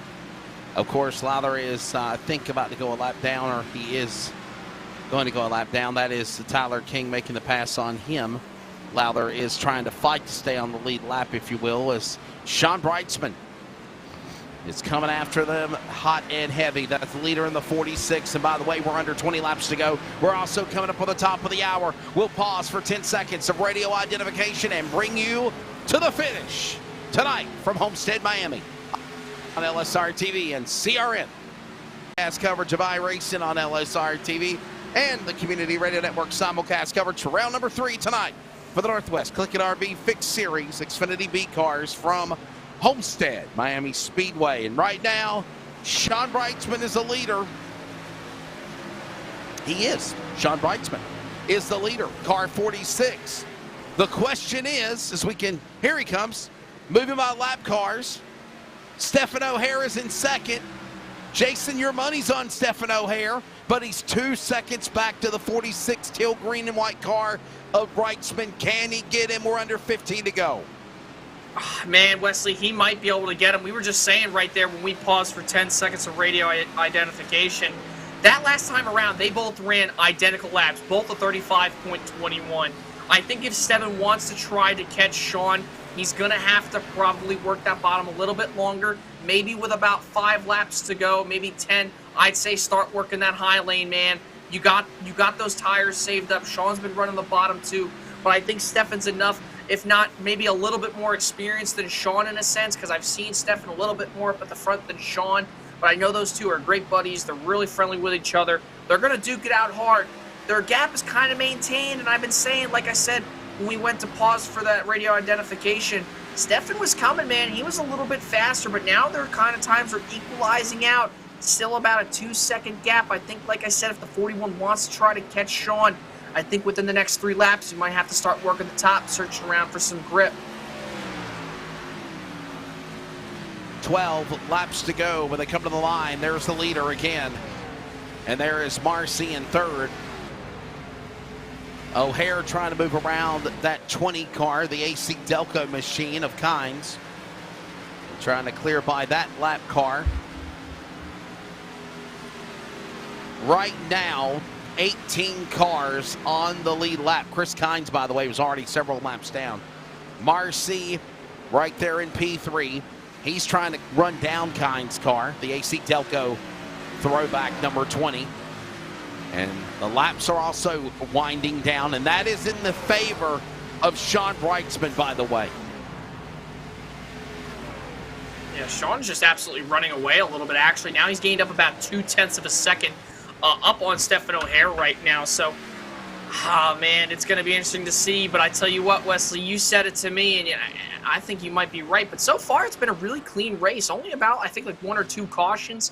Man, I tell you what, Sean right now is sitting pretty good. You don't want to late race yellow, man.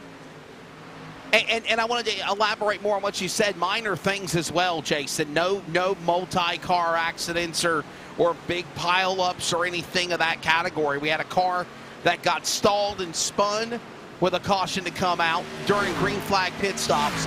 And then we had another caution that happened with, oh no, Clifford on pit road.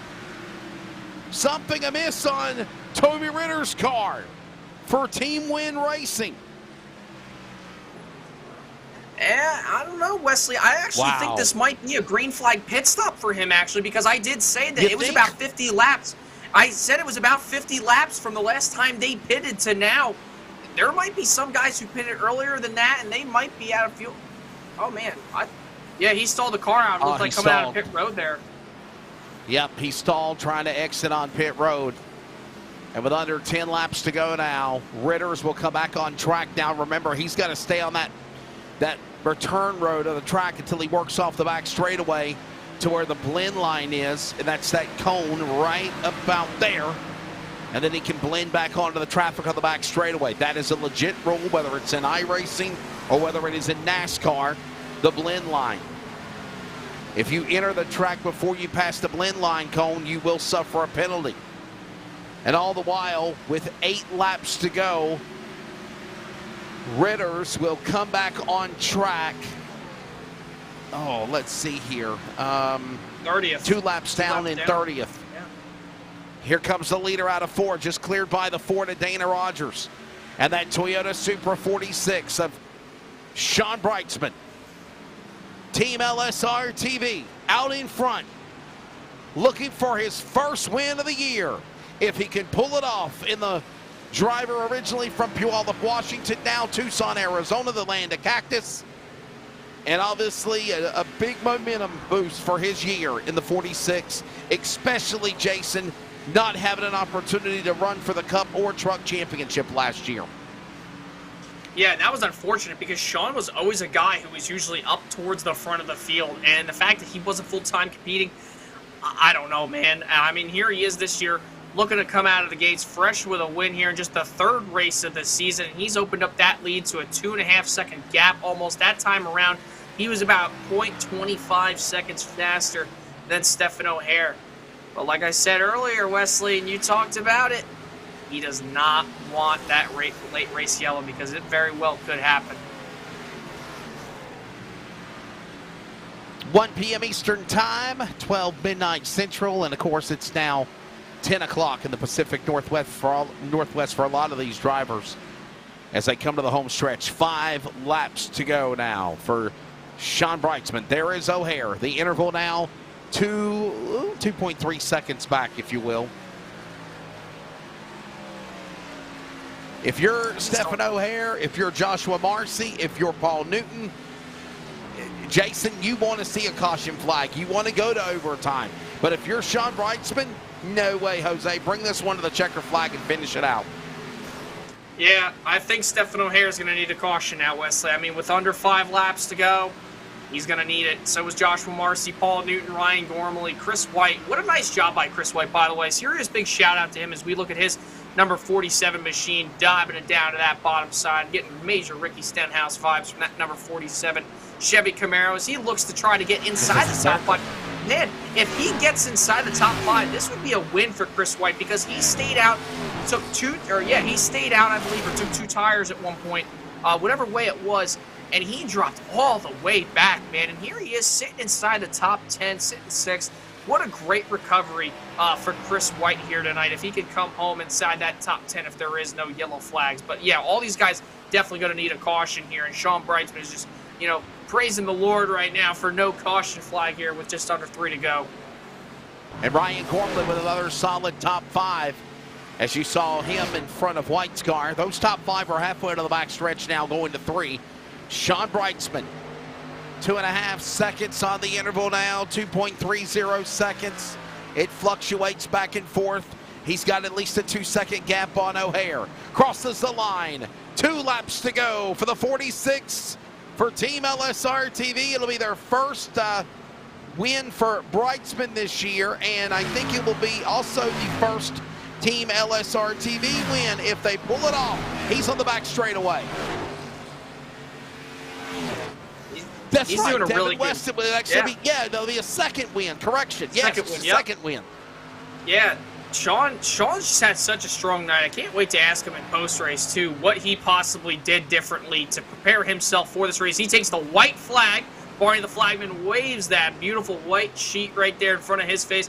I tell you what, Wesley, Sean Brightsman right now is so thankful that he saw that white flag because Stephen O'Hare could have been one to reckon with here if they did get that late race yellow. He's heading down the back straightaway for the final time, looking to pick up his first win of the season in just the 3rd race of the Northwest CLICKIT RV Series.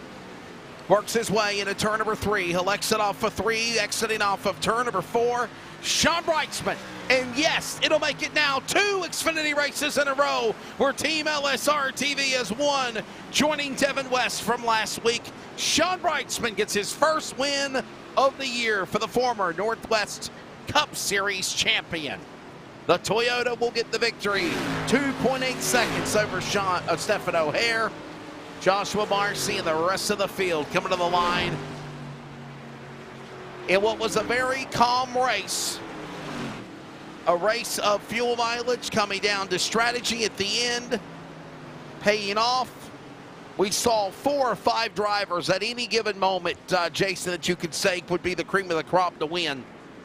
But at the end, the cream rises to the top, and it is the 46 of Sean Brightsman who is the winner here tonight at Homestead-Miami. Let the celebration begin.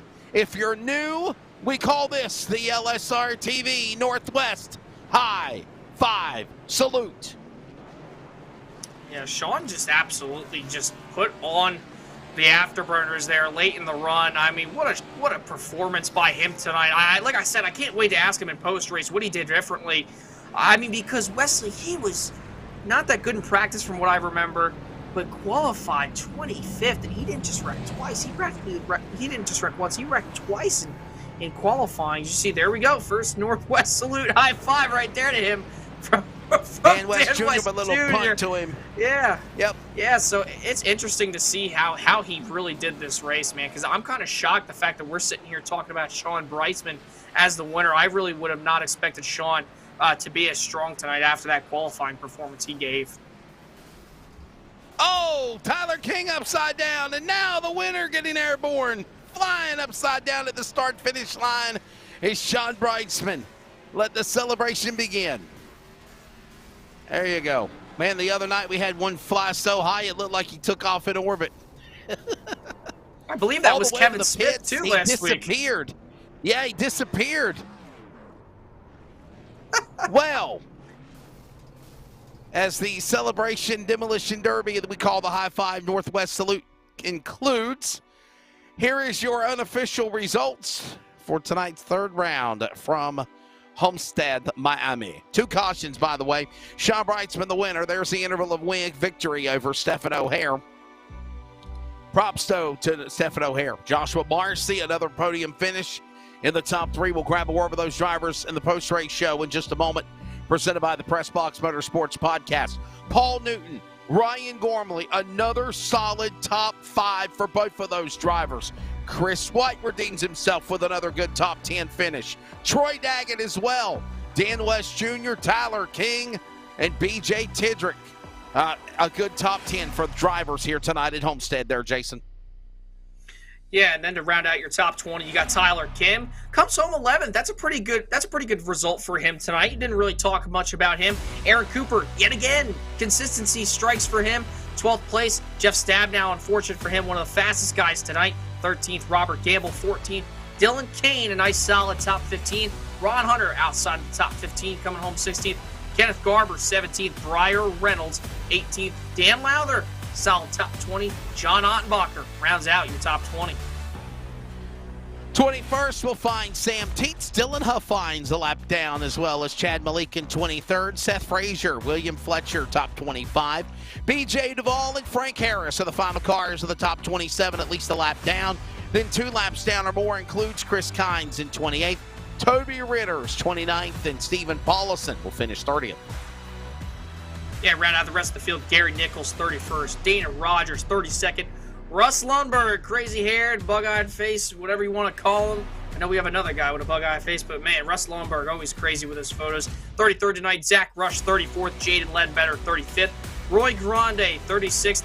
Ryan Bloom, unfortunate for him after being so strong in the first half of the race, 37th, 45 laps down. Carl Burke, 38th. Bryce Clark, 39th. And my, oh my, Kevin Smith cannot wait to get out of Homestead-Miami Speedway this week. 132 laps down. Wesley, 40th place again for the man out of Walla Walla, Washington. That's your finishing results here tonight from Homestead. That's heartbreak again for that driver for the Win Racing squad. And, of course, one more look at the 811 call before you dig. Virginia 811 call before you dig. Race caution summary. 2 cautions. That was all we had. Caution laps at 8. Lead changes are 4. Checkered flag waves, and Sean Brightsman taking the win. Coming up, the Press Box Motorsports Podcast post-race show. Brightsman, O'Hare, Marcy. Sounds like a law firm, but they're on the podium top 3, and they're on the way. We're back with coverage in a moment. iRacing, LSRTV, and CRN from Homestead-Miami. Sean Brightsman gets LSRTV team 2 wins in a row.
Welcome back to coverage. Round number 3 in the books for the Northwest CLICKIT RV Fixed Setup Series. Tonight from Homestead-Miami. Wesley Outland, Charles Wooten on the hitting the buttons. And Jason has enjoyed another broadcast alongside with yours truly on the virtual Homestead-Miami Speedway. We're going to grab our top three. And joining us first is, of course, the driver of Joshua Marcy. Joshua, I don't want to say the word boring, but things got very quiet on the track, and it was more of strategy to determine the finish. And it gave us a chance to really talk about up-and-coming drivers. And make no bones about it, you're one of those guys that have really come a long way, and you've really adapted to competing with the Northwest. Your thoughts of another podium finish in a top three? Hey, it was a good run. I mean, I kind of had a feeling this was going to be a long run race, so I was just trying to conserve my stuff. Got a good qualifying lap to get some good track position early. We ran it dry. We had the right fuel mileage there to calculate it out where we didn't have to pit too early, and just kept that track position and just kept the tires under me. Yeah, Josh, man, congratulations on your third place run, just on the bottom of the podium, man. Good job again. Well, I said it earlier, and I've been saying it all week for this race, both for the trucks and this Xfinity Series fixed setup series. This was going to be the race that was going to determine probably who was going to be fast to look out for on these intermediate style tracks this season. Having said that, you finished third here tonight. Do you expect to be this fast here all season long? Yeah, I do. I mean, I've been working pretty hard, the past couple of years, trying to get better on these type of tracks and trying to conserve my tires. So yeah, I think I'm ready for these mile and a half. These are the tracks I'm most comfortable with. So I hope I'm fast for the rest of the year. Well, Josh, we'll let you go, buddy. Before we do, man, I want you to thank your sponsors. A good, solid podium finish for you. I think it's like 3 this year now. Thanks. I want to give a shout out to Jonathan Byer from Jonathan Byer Racing. Thanks for putting a paint together for me and giving me a good team for me to do my stuff. And then big thanks to Bolify and K&N Filters and Z Grills. So thanks to you guys, and then a big shout out to my wife for letting me do this strange hobby. I don't know about being strange, but definitely for sure. Strange. Joshua Marcy on the podium in another third spot again. Runner-up of the race, Stephen O'Hare. Stephen, we'll get your thoughts. Man, I got to say, for you, it's got to feel like a win. It's good to get back up on the podium again. It's been a while, but come so close to wanting to win this race, man. You'll settle for second. Your thoughts? Yeah, congrats to Sean. I think he had a super quick car there on the long run, but he fired off super quick after we took the green there, and I just didn't have enough tire or skill to keep up with him. But overall, I thought it was a good race. Long runs, that middle run there, saving tires. I got to poke the Beaver State 41 car up front for a bit, so that was fun. And yeah, I mean, all in all, great race. I think everybody did an awesome job, and it was a lot of fun. Yeah, Stefan, you all put on one heck of a show here tonight, man. I was sitting here saying it on the broadcast because I was really noticing you like towards the end of that last 10 to 15 laps, I was like, man, he's got to move up top. I think if he wants to try to catch Sean, because I picked you to win the race, man, because you were so strong before that last caution and everything like that, and obviously Sean got past you and stuff like that. Do you think you maybe should have moved to the outside, the middle, maybe tried a little bit of multi-group racing there in those last 15 laps to try to get up to Sean possibly? Yeah, I kind of got stuck there on the bottom after the run before there. Just carried so much speed. I ran the middle a little higher a couple times, and it was just way too loose up there. So, I probably could have moved up there, but again, I just wasn't quick enough to adapt, and I would have lost too much ground even if I found a little bit more speed. Well, Stefan, it's good to see you back up here on the podium spot again. Before I let you go, man, I want you to thank your sponsors, and we'll see you at the next one. Yeah, excellent. Well, thanks to Beaver State Racing, of course.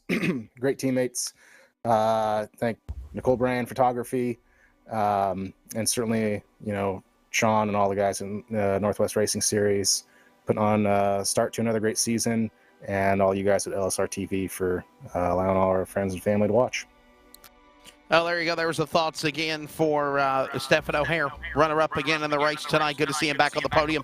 Victory lane, 2 weeks in a row for Team LSRTV. Devin Weston at last Wednesday night. He's not here tonight.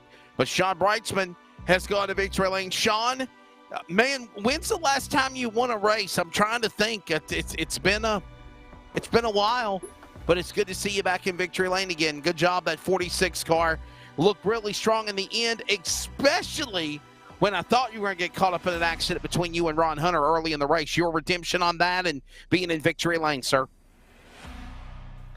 Man, Wesley, it's good. It's great to be in victory lane. Put this Brights Boutique Toyota Supra into victory lane, and tell you the truth, I can't remember. I think playoff time, maybe right before the playoffs, was the last win. It just feels great to win here in the Northwest Racing Series. I can't believe that we got it done, to be quite honest. I wasn't sure, didn't really have any practice laps. So it's great to be here in the victory lane with the team LSRTV and everybody behind me helping. So, Sean, man, I gotta ask you. You just said, correct me if I'm wrong, I believe you just said no practice laps. You go out there. We were watching you qualify. You're like 25th up on the board, man. And I was like, man, that sucks. Sean's usually really good, you know. And I saw you spin. You hit the wall once, and then I think you finally gave up after. I think you crossed the line 25th. Man, I can't believe we saw you up at the front. What did you do differently to get back up towards the front? Because I'm not gonna lie, man, I didn't really expect to see you after the qualifying run. You know, I kind of just had to figure out what the car was going to do. So that first run was all about figuring out what the car needed, running around people, see how fast it could move up, what I needed to do, and just kind of adapting to what was out there and kind of what I saw other people doing. And then, you know, timely cautions, some other issues for other drivers kind of helped, you know, put me to this, you know, chance, I guess I would say, before getting into victory lane, right? Jeff Stabnow was fast, Ryan Bloom was fast, Kevin Smith, he had to retire early, it looked like, so who knows where he would have been. And then, of course, Dan West Jr., who was top of the speed charts, I believe, in practice and stuff. So, you know, just settle it in, and, you know, qualifying's not my forte in most cases, and I definitely didn't show it there in tonight's qualifying. Well, Sean, what does it mean to get back into victory lane, and also now 2 weeks in a row for Team LSRTV for sure? You know, it's a relief. Yeah, every driver will question themselves and see if they got it after, you know, years off, and finally Mark Waltz returning to the Truck Series, and seeing him jump right back in and finish top 3s, 5s, and really have good runs. It just solidifies me where I'm at, and knowing that I can race around Mark and Jeff and Dan and Blake Peterson and Tyler and Stefan. So there's just a huge group. It means a lot here in the Northwest Racing Series to run a club and region only league, and battle with very stout individuals. Hey, before we let you go, thank those sponsors, man. Congratulations. Yeah, thanks, Wes. I just got to thank Brights Boutique. Again, check us out at brightsboutique.etsy.com if you got any girlfriends that need some earrings or anything like that. We got a nice selection there, all custom handmade. Warrior Wraps for throwing this wrap together with in correlation with Jeff Stabnow and all of Team LSRTV. Central Welding Supply, Blunders Eyewear, Swag Golf. Got to thank LSRTV, CRN, and then can't ever leave out the Northwest Racing Series. Everybody in this series that joins and races with us, thank you guys for coming out and putting on a heck of a show. And we'll see how your dirt prowess will be tomorrow night in Lernerville, by the way. Yeah, we will. I will plan to be there. We'll see. Maybe I can go back-to-back nights. All right. Well, ladies and gentlemen, there you go. The driver, of course, of the 46, again, from Puyallup, Washington, down Tucson, Arizona, Sean Brightsman. 3 different winners in the Northwest Truck Series. 3 different winners in the Northwest CLICKIT RV Fixed Setup Xfinity Series. Jason, and the hits just keep on coming, man. We continue to rock and roll, brother. This has been a fun season so far. Yeah, it's definitely been a fun season so far. I mean, 3 different winners now. You know, for this series, the Truck Series has been a blast to commentate as well. Man, what a race we saw tonight. Sean Brightsman comes out of nowhere. He just said it, you know, learning how to, you know, see what the car was going to do. And here he is from 25th, finishes first here tonight, so 24 spots better than what he started. What a race, though. Multi-groove racing, a lot of guys, you know, and again, man, Kevin Smith, sad thing. Well, it's on to tomorrow night. Lernerville for the Northwest Dirt Super Late Model Series coverage will begin with Alex Robinson and myself tomorrow night at 11 p.m. Eastern Time. We hope you can join us. Congratulations to Sean Brightsman here tonight at Homestead. Northwest Xfinity and Truck next Monday and Wednesday. For everybody at Rocket Racing Media, Jeff Stabnow, Charles Wooten, Jason Rockefeller, I'm Wesley Outland. Enjoy the rest of your week. Good night.